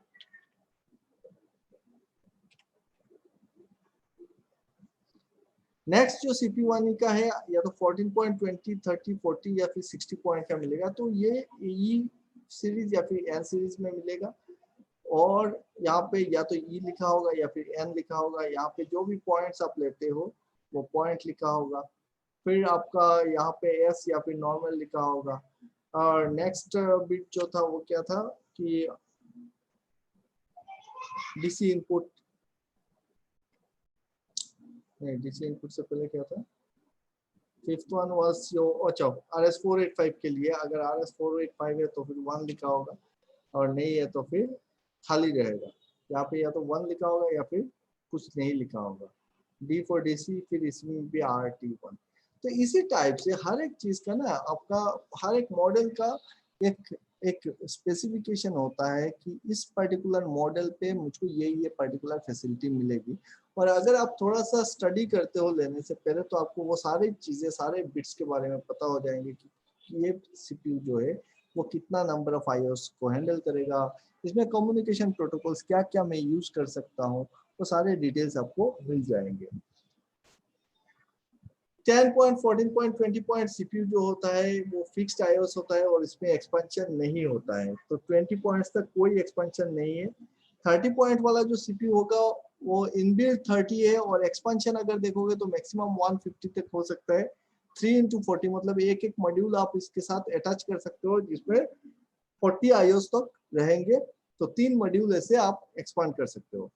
40 पॉइंट्स में इनबिल्ट तो CPU जो आएगा, इनबिल्ट CPU जो आएगा वो 40 पॉइंट्स का होगा, और एक्सपेंशन फिर से आपका 3x40 मतलब 160 IOs तक आप इसे हैंडल कर सकते हो 40 पॉइंट से। 60 पॉइंट वाला CPU अगर लेते हो तो फिर इसमें भी 180 IOs होगा, और NA टाइप CPU में 20 आपको इनबिल्ट ये मिलेगा, क्या कहते हैं इसको, एनालॉग IO मिलेगा, 20 पॉइंट्स विद एनालॉग, ठीक है। सो ये 20 पॉइंट का आता है। This is all about your Omron. सारे मॉडल के बारे में जान के कोई फायदा नहीं है, सिर्फ आइडिया रखना है। ये सारे थोड़े ना आपको रट्टा मार के बैठना है कि भाई कौन सा क्या है, सिर्फ वो आइडिया हो कि यार इसमें ये पर्टिकुलर टाइप के सीरीज में आते हैं, ये है CP सीरीज है, CJ सीरीज है, या फिर कौन सा सीरीज है, कौन सा मॉडल में क्या क्या बिट्स होते हैं, वो सारे बिट्स भी आपको याद नहीं रखते हैं। ये सारे बिट्स को दिखाने का मेरा एक ही मकसद है कि आपको ये पता चल सके कि ये जो मॉडल नंबर आ रहा है उसमें क्या है, क्या चीज असल में क्या चीज मीन कर रहा है ये।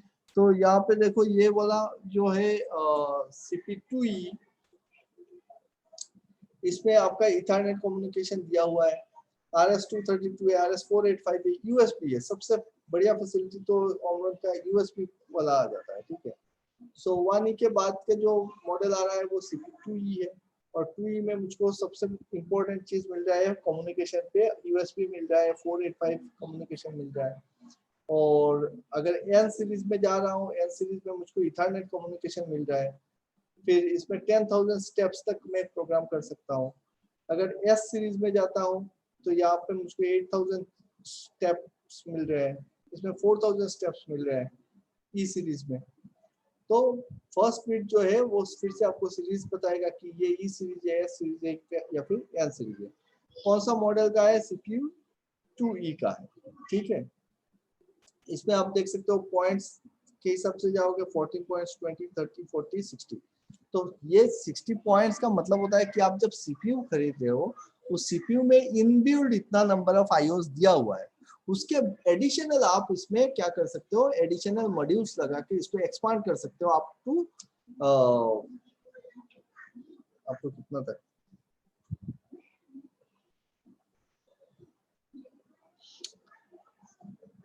कम्युनिकेशन लेवल पे अगर हम देखते हैं तो फिर इथरनेट आपको मिलता है सिर्फ इसमें आपका N सीरीज में मिलता है, ठीक है।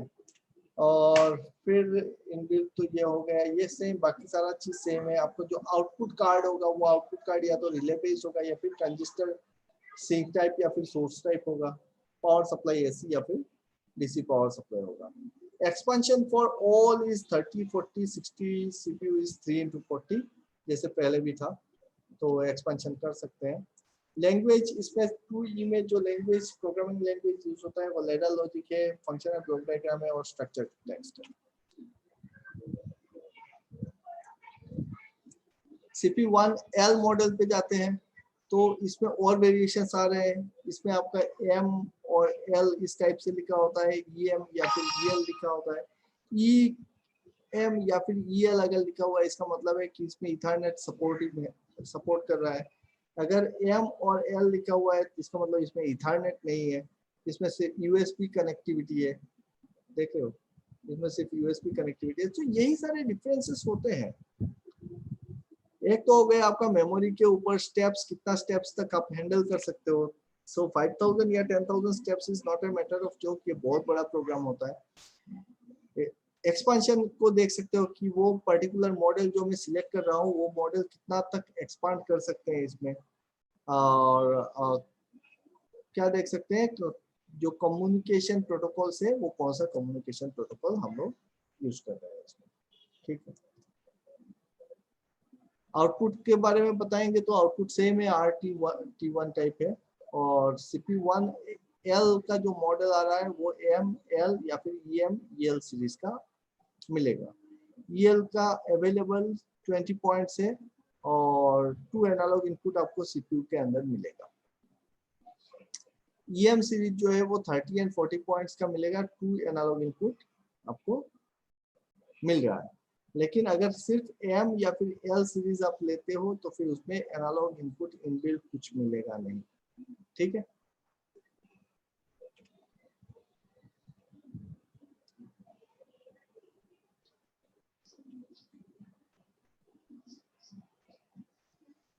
तो ये 1H सीरीज है। 1H का जो मॉडल आ रहा है वो आपका आता है Y, X या फिर XS सीरीज टाइप का मॉडल आएगा, जिसमें भी आपका 20 पॉइंट्स, 40 पॉइंट्स या फिर XS जो है वो भी 40 पॉइंट्स का है, लेकिन इसमें 4 analog input and 2 analog output inbuilt मिलता है, ठीक है। तो यहाँ पे दो चीज हमने देखा कि एक तो पहला तो हो गया कि आप CPU खरीद रहे हो और CPU के साथ आपको कुछ इनपुट एंड आउटपुट कॉम्पैक्ट मिल रहा है, वो लगा दिए। उसके बाद आपको एक्सपेंशन चाहिए, आपको थर्मोकपल लगाना है, आप थर्मोकपल का मॉड्यूल खरीद के लाओ। आपको एनालॉग 4 एनालॉग एक्स्ट्रा चाहिए, आप 4 एनालॉग का कोई मॉड्यूल है तो फिर वो खरीद के लाओ।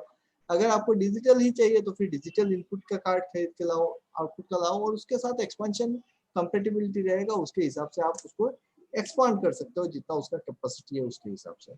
लास्ट होता है CJ सीरीज। CJ सीरीज क्या है, आपका रैक टाइप PLC है जो बड़ा साइज में आता है आपका, और you can compare it with your DCS system. And इसमें देखो CJ, CPU11, CPU12, CPU13 के नाम से आता है, और CJ सीरीज का CJ1M।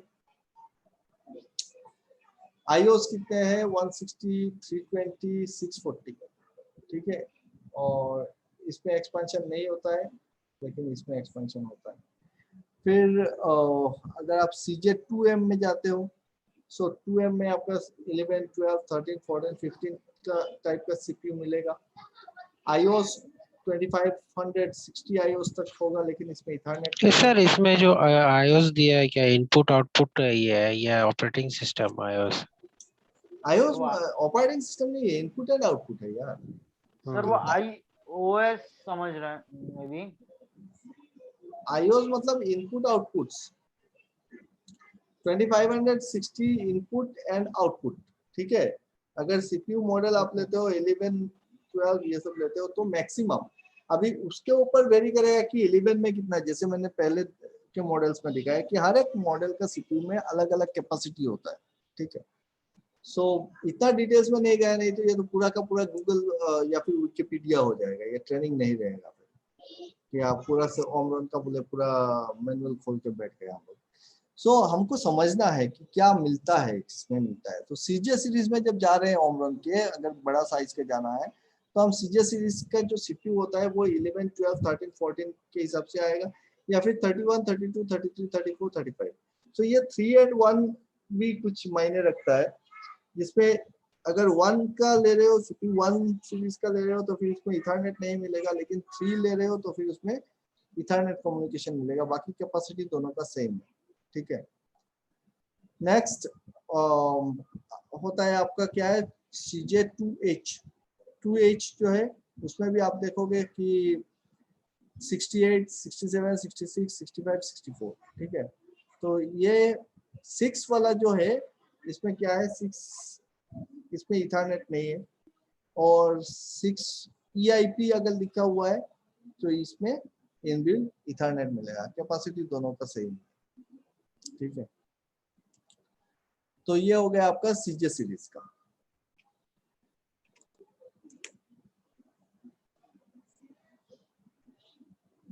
सो बेसिक चीज जो हमने देखा कि आप कोई भी टाइप का जब पीएलसी आप खरीद रहे हो तो पीएलसी का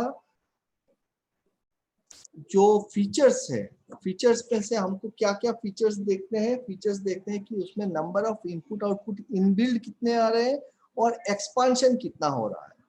कि इनबिल्ट क्या है कि जो आप सीपीयू खरीद रहे हो उसी सीपीयू के साथ कुछ आईओस मिल जाएंगे आपको, उसके एडिशनल आपको उसमें मॉड्यूल्स लगा लगा के उसमें एक्सपांशन करते जाना है। तो मैक्सिमम नंबर ऑफ एक्सपांशन कितना हो सकता है आईओस के हिसाब से।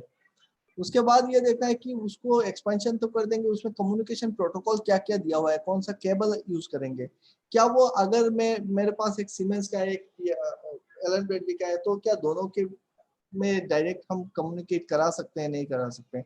अगर डायरेक्ट नहीं भी करा सकते हैं तो क्या मेरे पास कोई कन्वर्टर मिल जाएगा जिसके थ्रू मैं कम्युनिकेट करा सकूं दोनों पीएलसी को। And everything is available on internet, means on the market, कि आप प्रोसॉफ्ट का कुछ कन्वर्टर ले लो तो कन्वर्टर मिल जाएगा। अगर हायर रेंज पे जाते हो तो हर एक चीज कंपेटिबल है आज के डेट, ठीक है सर। हाँ। जैसे कि ये आपने बोला कि कॉम्पैक्ट है या एसएल लॉजिक्स है, हाँ, इसमें डेडिकेटेड जो दिए होंगे, जैसे आपने बोला कि 40 है कि 50 है कि 60 है, तो उसमें पहले लिखा होगा ना कि this is applicable for AI या एओ, डीआई या डीओ, ये पहले से प्री डिफाइंड लिखा ही होगा ना। या डेफिनेटली कि आप जब हम मॉड्यूल्स कनेक्ट करते हैं तब मॉड्यूल्स कनेक्ट करते हैं, कनेक्टिंग मॉड्यूल्स, फिर उसमें आईओ या मतलब एआई एओ या डीआईडीओ कार्ड्स कनेक्ट करते हैं वो एक्सटेंड करने के लिए। पर जो पहले से आएगा उसमें लिखा होगा ना कि ये इतना ही इसमें कनेक्ट कर सकते हैं इसमें।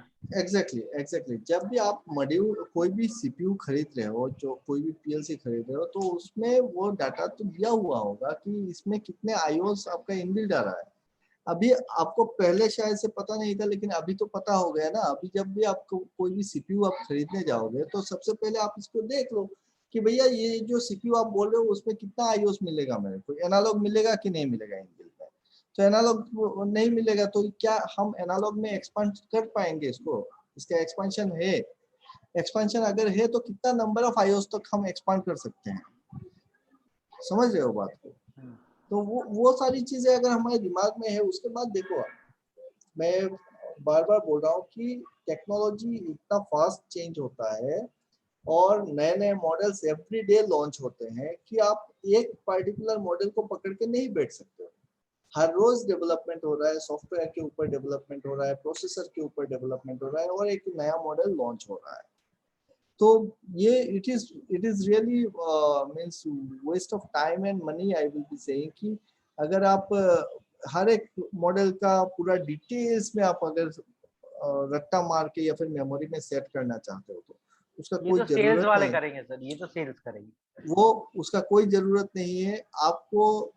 हम लोग प्रोसेस ऑटोमेशन इंजीनियर्स होते हैं और हमको पकड़ लो आज मेरे को कोई एक प्रोजेक्ट हैंडल करना है तो मैं एक कोड रेज कर दूंगा कि भाई मेरे को ये पर्टिकुलर चीजें चाहिए, इतना नंबर ऑफ आईओस होगा मेरा, इस रेंज पे होगा, ट्रांसमीटर उसमें इतने लगेंगे, उसमें थर्मोकपल्स इतने लगेंगे, इसमें ये इतना लगेगा, वो सारा चीज आ जाएगा, कंसल्टेंसी दे देगा मेरे को। मैं उसके हिसाब से ऑटोमेशन कंपनीज जो भी होंगे एक कोड में भेज दूंगा सुदीप जी को कि सुदीप जी आपके पास क्या क्या मॉडल है, आप दीजिए मेरे को इस पर्टिकुलर का। अब सुदीप जी का वो काम है कि भाई इसमें कौन सा मॉडल देना सही रहेगा कि कॉस्ट इफेक्टिव भी हो, सारा पर्पस भी सॉल्व हो जाए, क्योंकि एक अकेला कंपटीटर तो आएगा नहीं, सीमेंस भी आएगा, ओमरॉन आएगा, एलन ब्रेडली आएगा, हर एक ब्रांड का एक एक कोटेशन आएगा। फिर आपका काम क्या बनता है एज ए इंजीनियर कि बैठ के उसका एक कंपैरेटिव बना लो। कंपैरेटिव आप तभी बना पाओगे जब आपके पास वो नॉलेज होगा कि कौन कौन सा की पैरामीटर्स मुझको लेने हैं इसमें। मानो आपका कोई एक्सपेंशन प्लान ही नहीं है और कोई आके बोल रहा है कि सर आप क्या ये लगा रहे हो, इसमें एक्सपेंशन सिर्फ इतना होता है, मेरे इसमें देखो इसमें अनलिमिटेड एक्सपेंशन है। तो आपका जो काम है, जो प्रोजेक्ट है, उसमें कोई एक्सपेंशन की जरूरत ही नहीं है, तो काहे के लिए वो एक्सपेंशन वाला खरीदना। अगर कॉस्ट में अगर पकड़ लो कि 5-10 हजार रुपये ज्यादा जा रहा है तो डेफिनेटली हम खरीद लेंगे, लेकिन अगर कॉस्ट में बहुत ज्यादा जा रहा है तो क्यों अब मैं उस हायर एक्सपेंशन वाला पीएलसी चूज करूं जबकि मेरा छोटा वाला कॉम्पैक्ट में काम चल जाएगा। These are the deciding factors, nothing else. तो वो सारे फैक्टर्स हम तभी काम में ला सकते हैं जब हमको ये नॉलेज हो कि क्या क्या चीज एग्जैक्टली देखना चाहिए, और जब भी जरूरत पड़े तो हम देख सकते हैं इस चीज को। ऐसा नहीं है कि इस चीज का जरूरत हर रोज पड़ता है, ये इंस्टॉलेशन के टाइम पे पड़ता है। बाकी जो आपको हर रोज चाहिए वो चाहिए आपको सॉफ्टवेयर का नॉलेज, लैडर लॉजिक का नॉलेज, एडिट कैसे करना है, फॉल्ट फाइंडिंग कैसे करना है, स्काडा से टेक को कैसे निकालना है, कैसे उसको उसका रेंज को सेट करना है, कैसे ग्राफिक्स को चेंज करना है, ये सारा काम होता है डेली का। और डेली का काम में सबसे बड़ा चीज होता है वो होता है फॉल्ट फाइंडिंग। फॉल्ट फाइंडिंग कैसे करना है वो अगर पकड़ में आ गया तो बाकी सारा इंजीनियरिंग का काम तो हो गया। सो अगर किसी को कुछ कहना है तो बताओ। सर एलन ब्रेडली का पूरा स्लाइड से दिखाइए मैं एक बार। एलन ब्रेडली वाला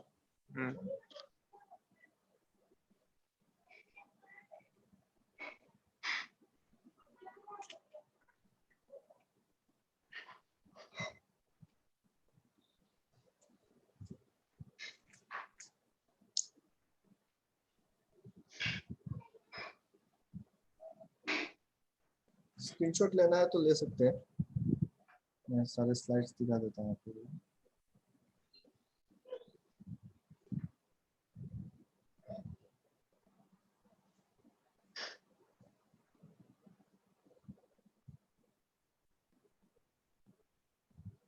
स्क्रीनशॉट ले लीजिए।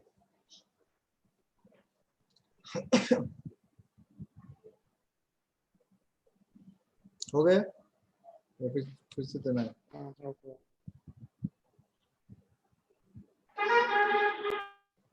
सर ये जो फोटोज आपने लगाई हैं ये सब आपने गूगल से ही ली होंगी ना? हाँ डेफिनेटली, अब थोड़ी ना मैं बनाऊंगा बैठ के उसका। नहीं मतलब लाइव पिक्चोरियल इमेज तो नहीं होगी ना, मतलब आपने यार आप जाके गूगल पे सिर्फ एलन ब्रेडली मार के देखो, इतना सारा डॉक्यूमेंट्स मिल जाएगा, इतने सारे वेबसाइट मिल जाएंगे जिसमें भर भर के लिखा हुआ है, लोगों ने ब्लॉग्स लिखे हुए हैं, एक्सपर्ट का वीडियोस मिल जाएगा, हर एक चीज मिल जाएगा। गूगल में नहीं मिलेगा ऐसा कुछ होता है? आप गूगल में जाके बोलो उसका भी कुछ ना कुछ एक ये दे देगा। सिर्फ एक बार हूँ बोल के देखो ना, और टाइप भी नहीं करना है आपको। बहुत ज्यादा है हाँ? गूगल में अनफॉर्चुनेटली इंफॉर्मेशन इतना ज्यादा है, one will be like in an ocean, तो ओशन मिल जाएगा एक, तो आपको स्विम करना आता है तो यू बी एबल टू। हाँ, वो बात मैं बार बार वही तो बोल रहा हूँ कि आपको कान पकड़ना आना चाहिए। अगर आपको कान पकड़ना आता है तो फिर सर ऑटोमेटिकली निकलेगा। लेकिन गूगल में ऐसा आज के डेट में सही बोल रहे हैं, इतना आसान है यार, चीजों को सीखना इतना आसान हो गया है। अगर कोई चाहे ना तो घर बैठ के मतलब रॉकेट साइंस आराम से कर सकता है घर बैठ के। हाँ सर, पहले क्या कि बुक से पढ़ना पड़ता था, हम लोग बुक से पढ़ते थे, गूगल वगैरह तो था नहीं। अच्छा तो इतना गूगल में हो गया कि एक बुक क्या कई सारा हजारों बुक मिल जाएगा नॉलेज लेने के लिए। एग्जैक्टली मगर और सबसे बड़ा चीज जो है ना कि आप अगर बुक्स पढ़ते हो, जैसे एक मैनुअल ले लिए या फिर कोई भी एक इंजीनियरिंग का बुक्स लिया और उसको अगर लाइन बाय लाइन पढ़ रहे हो, आपको हार्डली कंसंट्रेशन रहेगा तो 10 मिनट 15 मिनट आधा घंटा, उसके बाद कहीं ना कहीं पे दिमाग या फिर बोर्ड लग जाएगा, रख दोगे। बट गूगल का अगर एक ये लेते हो तो हर कोई बंदा, मैं ये नहीं बोल रहा हूँ कि आपका जो जितना सारा मिलेगा ना वो किसी ने कुछ ना कुछ रिसर्च किया है, पढ़ा है, देखा है, कुछ समझा है, फिर उसने लिखा है, तो उसको वो कॉम्पैक्ट करके आपको दे रहा है। और सबसे बढ़िया चीज जो है वो है यूट्यूब। हर यूट्यूबर क्या कर रहा है, बहुत सारा रिसर्च कर रहा है और फिर अपना एक वीडियो लेके आ रहा है कि और थोड़ा बेहतरीन तरीके से कैसे समझा सकते हैं और थोड़ा बढ़िया से कैसे दे सकते हैं लोगों को। तो हर एक में बहुत बेटर चीजें मिलते हैं सीखने को। अगर सीखना है तो फिर आज के डेट पे तो आपको पूरा मतलब 24/7 सीख ही सकते हो, इसमें दिक्कत नहीं है, इजीली अवेलेबल है हर एक चीज। मैं तो वही करता हूँ, मैं मुझको अगर नया कोई भी चीज सीखना है ना, कुछ भी करना है, तो सबसे पहले तो मैं यूट्यूब खोल लेता हूँ। कोई भी बढ़िया जो यूट्यूबर है या फिर बड़ा अच्छा लगता है, होता है ना कि किसी का कुछ टाइप का स्टाइल पसंद है, किसी को कुछ स्टाइल पसंद है, तो उसका वीडियो देख लो। वीडियो देखने के बाद आप यूट्यूबर के ऊपर भरोसा नहीं कर सकते हो 100%, ठीक है, वो कितना समझा है, वो क्या समझा है, उसका जो इन्फॉर्मेशन है कितना करेक्ट है, वो नहीं जान सकते। फिर आप क्या कर सकते हो, उसी इन्फॉर्मेशन को लेके आप मैनुअल देख सकते हो, विकिपीडिया देख सकते हो, या फिर जो ओईएम है उस ओईएम का जो उनका ब्लॉग्स है, जैसे एलन ब्रेडली देखना है तो एलन ब्रेडली क्या बोल रहा है खुद, उसका ब्लॉग्स देख सकते हो। तो आपको देखना आना चाहिए। बाकी अगर आपके पास टाइम है तो फिर रिसर्च करते रहो, सीखते रहोगे हर रोज, क्या है। Actually, there are so many brands available in automation.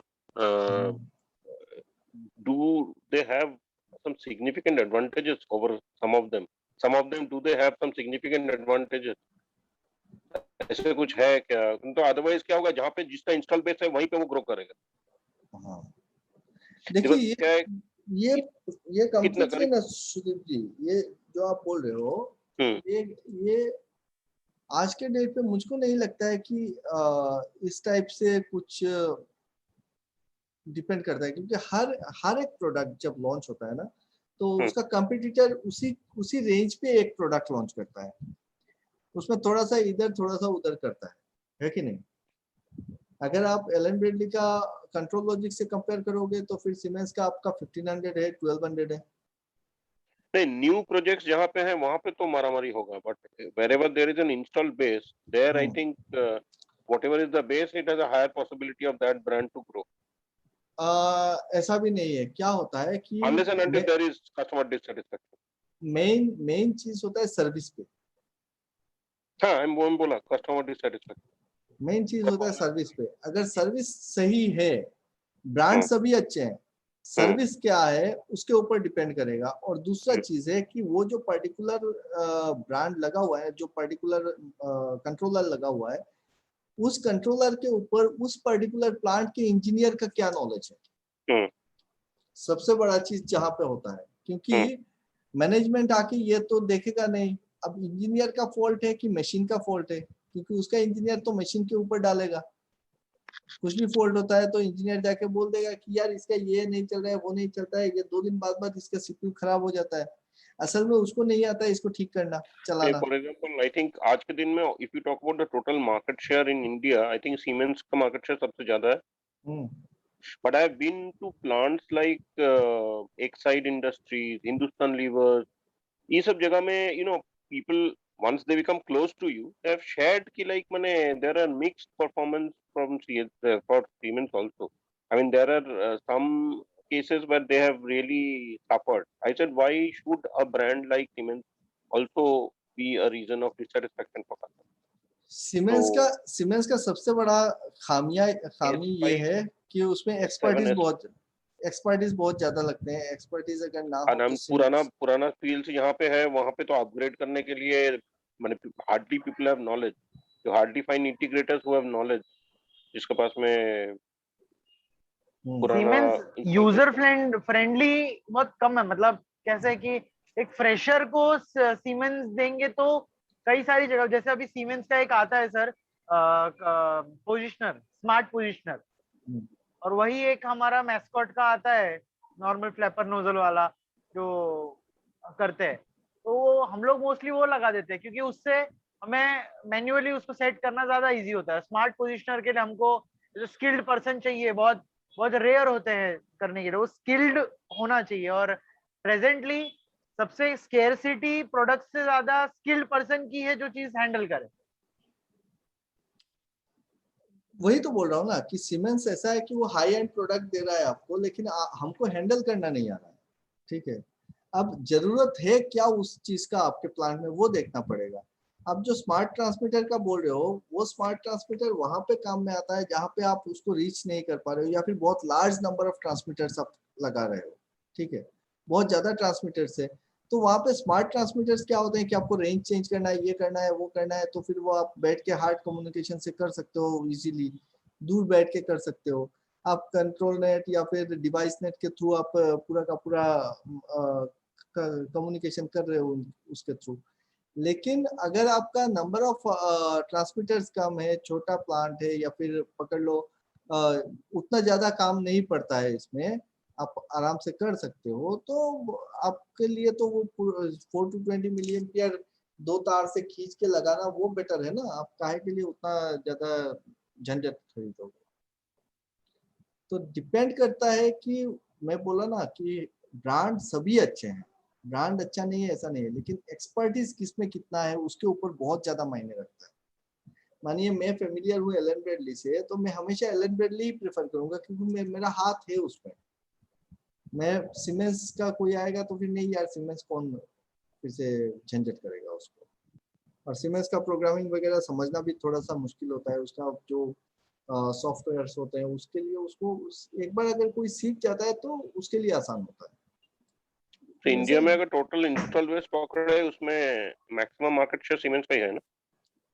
या सीमेंस का है, मुझको एग्जैक्टली आइडिया नहीं है कि किसका नहीं मार्केट जस्ट बोल शेयर रहा हूँ, ज्यादा है, अगर बट 100 एलन ब्रैडली का तो बहुत ज्यादा चलता है मेरे हिसाब से। सीमेंस का कितना है आई डोंट नो, आप बोल रहे हो तो मैं ले रहा हूँ, बट मैंने कभी इस नजरिए से देखा नहीं चीज को, थोड़ा सा देखना पड़ेगा।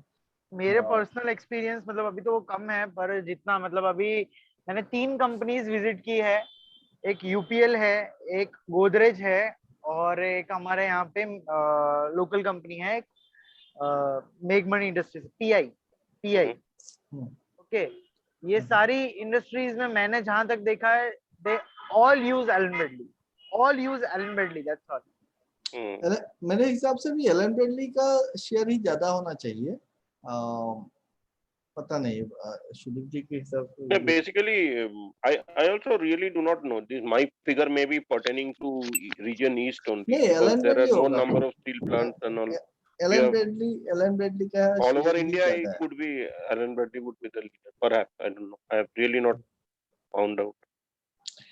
ये एलन ब्रैडली का क्योंकि एलन ब्रैडली क्या है, Allen Bradley is really very very user friendly. ठीक है, उसका डाटा बहुत इजीली मिलता है नेट पे, आप एलन ब्रैडली का हर एक चीज मिल जाएगा आपको। और सीमेंस का मारोगे वो समझने में काफी टाइम लग जाता है सीमेंस का। अब बहुत सारी मार्केट शेयर सीएनसी में मशीन उसमें सीमेंस का यूज करा है। मैंने हाँ, भी 2-3 सीमेंस का कंपनी में काम Actually, करते सीमेंस ही देखा। also depends on the machine manufacturers. जो लोग तो जो यूरोप से आता है, तो जो मशीन मैन्युफैक्चरर अपना मशीन के साथ में व्हाटएवर इंस्टॉल व्हाटएवर मेक दे यूज, वो ही आके उसका पॉपुलेशन ग्रो कर जाता है, प्लस ऑटोमेशन प्रोजेक्ट। ये डिपेंड तो काफी सारे फैक्टर्स कर रहे हैं, तो बहुत सारे पीएलसी, एक दो थोड़े ना है कि एलन ब्रैडली है, सीमेंस है, योकोगावा है, एबीबी है, अभी तो हर एक चीज। और एक पीएलसी है आपका कुछ जिंगजो पीएलसी ना कुछ, एक तो है एक वैगो करके सर, WAGO। हाँ, तो ऐसे डेल्टा तो काफी अच्छा, ताइवान का कंपनी है डेल्टा, काफी अच्छा ये मार्केट शेयर ले रहा है डेल्टा धीरे धीरे, क्योंकि उसका कॉस्ट इफेक्टिव है, बहुत ही मतलब सस्ते में आपको मिल जाएगा पीएलसी। पर सर वो सस्ता देने की वजह से उसका रिडंडेंसी ज्यादा नहीं है, मतलब हाँ, क्रिटिकल एप्लीकेशन के लिए delta is not good PLC. हम डालते हैं क्रिटिकल में फेलियर बहुत ज्यादा हो जाता है, सिस्टम फेलियर हो जाता है कई बार। हाँ, डेल्टा होता है, डेल्टा का इसलिए उसका कॉस्ट बहुत कम थी है, बट उसमें फेलियर्स बहुत ज्यादा है डेफिनेटली। और लेकिन अगर आप कॉस्ट के हिसाब से अगर क्रिटिकलिटी उतना ज्यादा नहीं है तो फिर डेल्टा इज गुड ऑप्शन छोटा मोटा प्लांट के लिए। डेल्टा इज गुड क्योंकि खर्चा कम होता है उसमें, बहुत सस्ते में मिलता है बाकी as compare to others.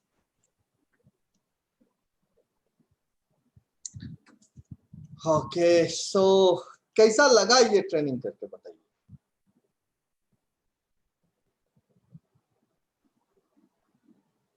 Saeed yes sir. कैसा लगा ये ट्रेनिंग? आज का बहुत इंफॉर्मेटिव था आज का आज क्लास। आज तो पूरा का पूरा इंफॉर्मेटिव ही था, सब कुछ सिखाने का मकसद ही नहीं था क्योंकि ये इंफॉर्मेशन ऐसा होता है ना कि ये इंफॉर्मेशन अगर रहता है तब जाके लगता है थोड़ा सा कॉन्फिडेंस बिल्डअप होता है।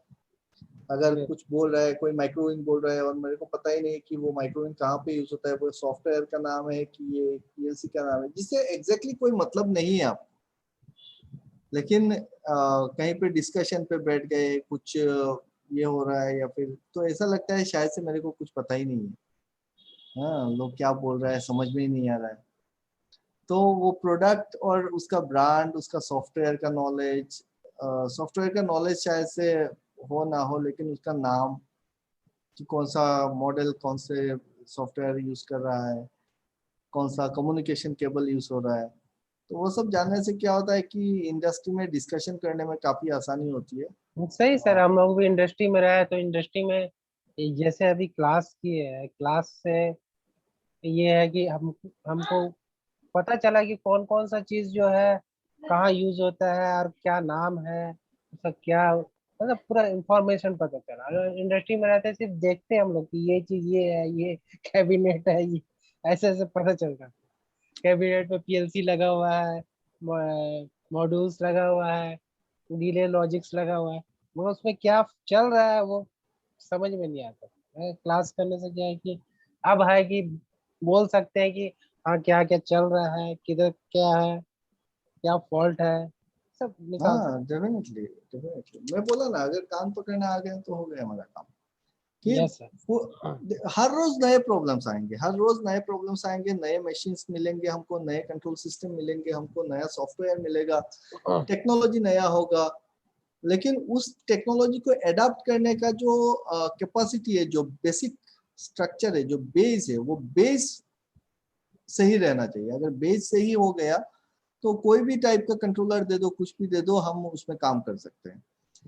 ये Yes, sir. कॉन्फिडेंस जब ग्रो हुआ ना मेरा, तकरीबन आफ्टर मैं जब कैरियर में 3-4 साल के बाद 3-4 साल के बाद मेरा ऐसा कॉन्फिडेंस हो गया कि मुझको कुछ भी दे दो, कोई भी टाइप का मशीन दे दो, कोई भी टाइप का कंट्रोलर दे दो, कुछ भी दे दो, मैं कर सकता हूँ। और ये जो कॉन्फिडेंस आया वो आया मुझको ये माइक्रोवर्स का जो डीसीएस था उसके कारण आया। माइक्रोवर्स का डीसीएस आपका इंडियन मैन्युफैक्चर है। इंडियन मैन्युफैक्चर आप समझ सकते हो कि कितना ज्यादा प्रॉब्लमेटिक था। मतलब मैंने जब प्लांट ज्वाइन किया सेंचुरी का, उस प्लांट में हर अगले दिन प्लांट ट्रिप होता था, हर अगले दिन प्लांट ट्रिप होता था, नया प्लांट था, और मैक्सिमम ट्रिपिंग आपका कंट्रोल सिस्टम के कारण हो रहा था। या तो सीपीयू फेल कर जाता था, मॉड्यूल फेल कर जाता था, कुछ ना कुछ। मैंने इतना ज्यादा काम किया उसमें, पूरा का पूरा मॉडिफिकेशन कर दिया, ये सीपीयू बना दिया उसका। तो जो सीपीयू आता है माइक्रोवर्स का, जो सीपीयू आता था 3200 का, वो सीपीयू आपका जो अपना नॉर्मल सीपीयू है ना, उसी सीपीयू में वो लोग थोड़ा सा एडिशनल मॉडिफिकेशन करके एक 8 पोर्ट का लैन कार्ड लगा के, और कुछ एडिशनल नहीं था, हाई एंड का मशीन था और एक 8 पोर्ट का लैन कार्ड था। और वही सीपीयू के सिर्फ क्या किए, पैनल का जो सामने वाला बक्सा है उस सीपीयू का, वहां पे उसने अपना एक प्लेट लगा दिया और सीपीयू ऐसे खड़ा नहीं करके सीपीयू ऐसे लेटा दिया, ऐसे लगा दिया। तो हार्डवेयर में कमजोर थे, इंडियन मैन्युफैक्चर है, उसको कॉम्पैक्ट नहीं कर पाए। बट जब हमने काम किया ना 1 साल के अंदर, उसमें इतना काम किए कि वो जो स्मूथ बना मशीन, वो जो प्लांट बना, वो चलता ही रहा, उसमें और कोई दिक्कत नहीं आई। शुरुआत में काफी सारी दिक्कतें आती थी, फिर एक बार मॉडिफिकेशन हो गया, एक बार सारा चीज ठीक कर दिया, तो बीच बीच में वो सब एकदम नॉर्मल सब प्रॉब्लम सबको पता चल चुका था कि यार ये होता है तो इसको खोलो, इसको लगा दो, हो गया काम। तो वो पीएलसी में काम करके मेरे को बहुत कुछ सीखने को मिला, काफी कुछ सीखने को मिला इंटरनल चीजें। वही सब है। अभी सीमेंस का अगर पीएलसी होता है तो थोड़े ना आपको पूरा का पूरा अंदर का चीज आपको खोल के मिलेगा। हर एक चीज मोनोपोली टाइप का होता है। एक एक कनेक्टर जो होता है वो भी उनका पिन का डिजाइन ही एक तो लंबा रखेगा तो एक तो छोटा रखेगा कि आपको मार्केट में इजीली अवेलेबल ही नहीं होगा।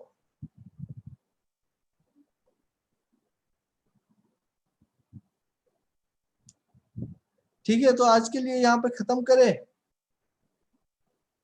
सर वीएफडी का क्लास कब होगा, किस डेट को होगा, ये तो पहले बता दीजिए। वीएफडी का लेते हैं, थोड़ा टाइम दे। नेक्स्ट क्लास में मैं देखता हूँ, नहीं तो ओके। वहाँ लॉकडाउन खत्म हो गया सर कल से? पता नहीं, मैं तो घर पे ही हूँ अभी। तो ऑफिस का भी नेट खराब है तो फिर घर पे ही रहता हूँ, पता ही नहीं चलता है कि मार्केट पे क्या हो रहा है। नहीं, इधर से तो बोल रहे हैं, कलकत्ता में बोल रहे हैं कि खत्म होने वाला है कल से। क्या सुदीप जी, नहीं, लॉकडाउन खत्म इधर हो पे रहा है क्या? 15 दिन एक्सटेंड किया है। नहीं, they have extended it for 15 days, लेकिन it is even more relaxed now. तो ट्रांसपोर्ट अलाउ किया है, other than train, buses and auto rickshaws allow किया है, और मार्केट का टाइम थोड़ा और इंक्रीज कर दिया, लेकिन ट्रेन को रोका है। and बाकी I think movie hall stalls, ये वो सब, मॉल स्टॉल, ये सब रोक के रखा है। चलिए ठीक है, अच्छा है, और बड़ा है लॉकडाउन, कोई दिक्कत नहीं। बट ये वी हैव टू, माने अभी क्या है कि दिस ऑनलाइन प्लेटफॉर्म, इसमें कम्युनिकेट करना, I am not only talking about training. Basically इधर क्या हो रहा है कि even if you do a business deal, talk to your customer, at times if your customer may not be comfortable कि आपको वीडियो कॉल में आप जाओ तो you know he will suddenly become very cautious कि उस हाथ में टाइम कम।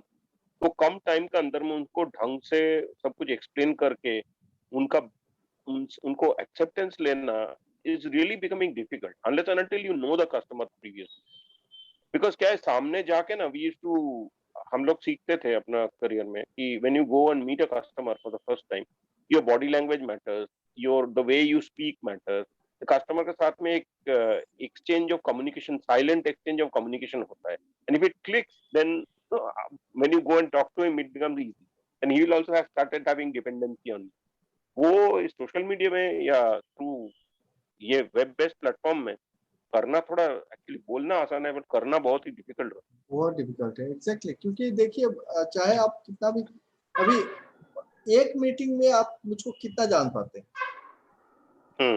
अभी हम लोग इतने दिन से एक साथ है, बातचीत कर रहे हैं, इतना नॉलेज शेयर किए हैं, कुछ सीखे हैं, सिखाए हैं, तो तब जाके आप मुझको थोड़ा सा जान पाए, मैं आपको पहचान पाया, है ना। अब आज अगर आप कुछ बोलते हो तो फिर मैं कुछ सुनूंगा, लेकिन अगर कोई भी बंदा आता है एक दिन में मेरे को बात करता है, कुछ भी बात करता है, पता ही नहीं चलेगा कि क्या बोल रहा है। या तो मैं उसको इग्नोर कर दूंगा या फिर मैं उसको बोलूंगा यार ये तो फेंक रहा है, क्या होगा पता नहीं चलेगा उसमें। तो that's really difficult part from your and, कि सेल्स के लिए तो काफी मुश्किल है। Yeah, because if you go and visit a plant, you can wait for that person to be free. जब वो actually free है, उस time में you can आराम से बैठ के उनके साथ में relation बनाओ, exactly, and समझो, and he will also start having some dependency on you. कि चलो, he knows the subject, he wants to actually genuinely come and help me. तो वैसे बात ultimately end of the day everything is business, whether you are in production, whether you are in quality control, whether you are in training, whether you anything, end of the day everything boils down to business. yeah, that particular industry where other people are working, ultimately वो industry तो ultimately business ही कर रहा है, they are ultimately manufacturing something and selling it to something, so whole objective remains there. So basically वो मैं देखा हूँ, माने on the web based platform times it becomes really difficult because customer थोड़ा jittery हो जाता है, वो आके बोलता है क्या बोलना है बोलो, I have very little time, I kept a half an hour or 45 minutes slot for you, or maybe a 1 hour slot. Rarely it happens if you have to really उनके साथ में बातें करते करते आप बात डिस्कशन को इतना इंटरेस्टिंग लेवल में ले चलो कि the customer says fine, I am ready to continue. But on the physical front it becomes easy. You can always tell him कि सर चलिए अब मैं आप लंच करके आइए, मैं वेट करता हूँ. चीज तो गया। Just some of my experiences, observations. ये सही खैर है। चलना तो है, उपाय तो नहीं है, we can't, we have exactly to. नहीं अभी का देखिए सुदीप जी, मेरा ये यही रहेगा आपका जो भी आपका प्रोडक्ट है, आई डोंट नो, ठीक है, आप जो भी प्रोडक्ट है उस प्रोडक्ट का पर्टिकुलर प्रोडक्ट के ऊपर जितना नॉलेज लेंगे उसका कंपटीटर के ऊपर ज्यादा नॉलेज लीजिए, नंबर 1।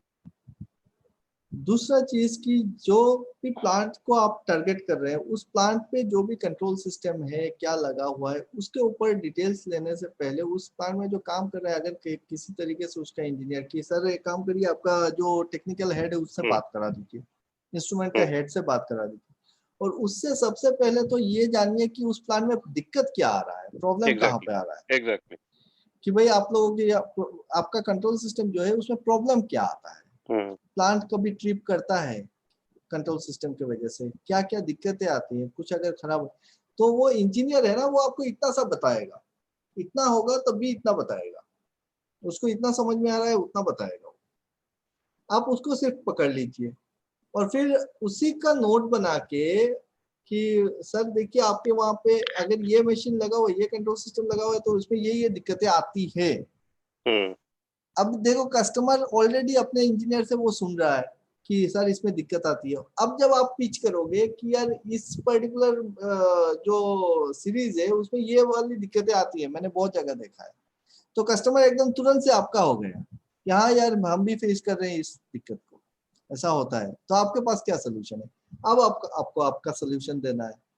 नाउ आपको एक स्किल तो बहुत बढ़िया से बनाना पड़ेगा इस पेंडेमिक में, बाकी तो आपका जो फील्ड है उसमें तो आप एक्सपर्ट हो ही, आपको प्रेजेंटेशन का जो करना है ना उसमें मैं जैसे पीपीटीज बनाता हूँ ना, वो पीपीटीज बढ़िया से पीपीटीज तैयार करिए कि इतना बढ़िया पीपीटीज रहे कि जब आप वर्चुअली करोगे मीटिंग मैक्सिमम टाइम पे, तो इसमें पीपीटीज ऐसा रहे कि आप जब शो कर रहे हो तो कस्टमर को वो दिखे, एक पिक्चर एक मूवी की तरह उसको दिखे, हर एक चीज हर एक पॉइंट, सिर्फ राइटिंग पे नहीं इमेज पे दिखे, अगर होता है 3D पे दिखे, तो वो जब देखेगा अच्छा ऐसा ऐसा ऐसा ऐसा तो उसको अच्छा लगेगा, उसमें आप उसका एक सीक्वेंशियली आप सजा के उसको बढ़िया से पीपीटीज बनाइए, तो वही चीज है जो कस्टमर को अट्रैक्ट कर सकते हैं आज के डेट पे। और अगर बढ़िया से अगर आप आपका डेमो भी रखते हैं और साथ में आपका कंपटीटर्स का कुछ लूप होल्स लेके या फिर उसके प्लांट से ही कुछ कलेक्ट करके आप बना के, आपको डेमो के लिए जाना भी नहीं, आप पहले तो वो पीपीटी सेंड कर दीजिए उसको, एक वीडियो के थ्रू ही सेंड कर दीजिए, वो देख लेगा वहीं पे, फिर आपसे बात कर सकता है।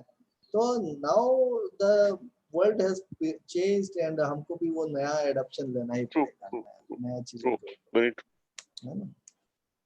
चलिए तो आज के लिए bye bye, good night, Ram Ram सब कुछ, है ना। Okay good night. सर हाँ ये जॉब जिम हमारा कल से चालू हो रहा है क्या? कल से तो चालू नहीं करेंगे, रुक जाओ, पहले इसको खत्म कर देते हैं, और एक क्लास है बीएफडी का मैं लेता हूँ, इसको खत्म करते हैं आगे, ठीक है। मैं सोचा था इस महीने खत्म कर देंगे लेकिन वो बीच में कुछ गड़बड़ के कारण लेट हो गया, नेक्स्ट और एक क्लास में लेता हूँ मैं, उसी में खत्म करता हूँ, फिर शुरू करते हैं, ठीक है। सर मतलब मैं ये कर रहा था कि अगर आप कर ही रहे हो तो let's do it from the Monday itself, क्योंकि ये वीक ऑलरेडी आज जो वेडनेसडे है, नेक्स्ट डे क्लास लेके just give us some time, then Monday से आप स्टार्ट करो तो बेटर है इफ पॉसिबल। आज क्या है, आज वेडनेसडे है ना।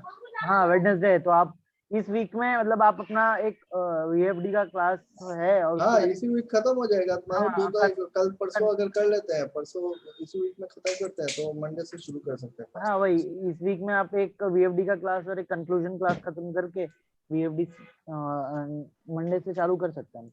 या एग्जैक्टली, ओके ठीक है, okay bye bye everyone, bye bye, good night sir. Bye.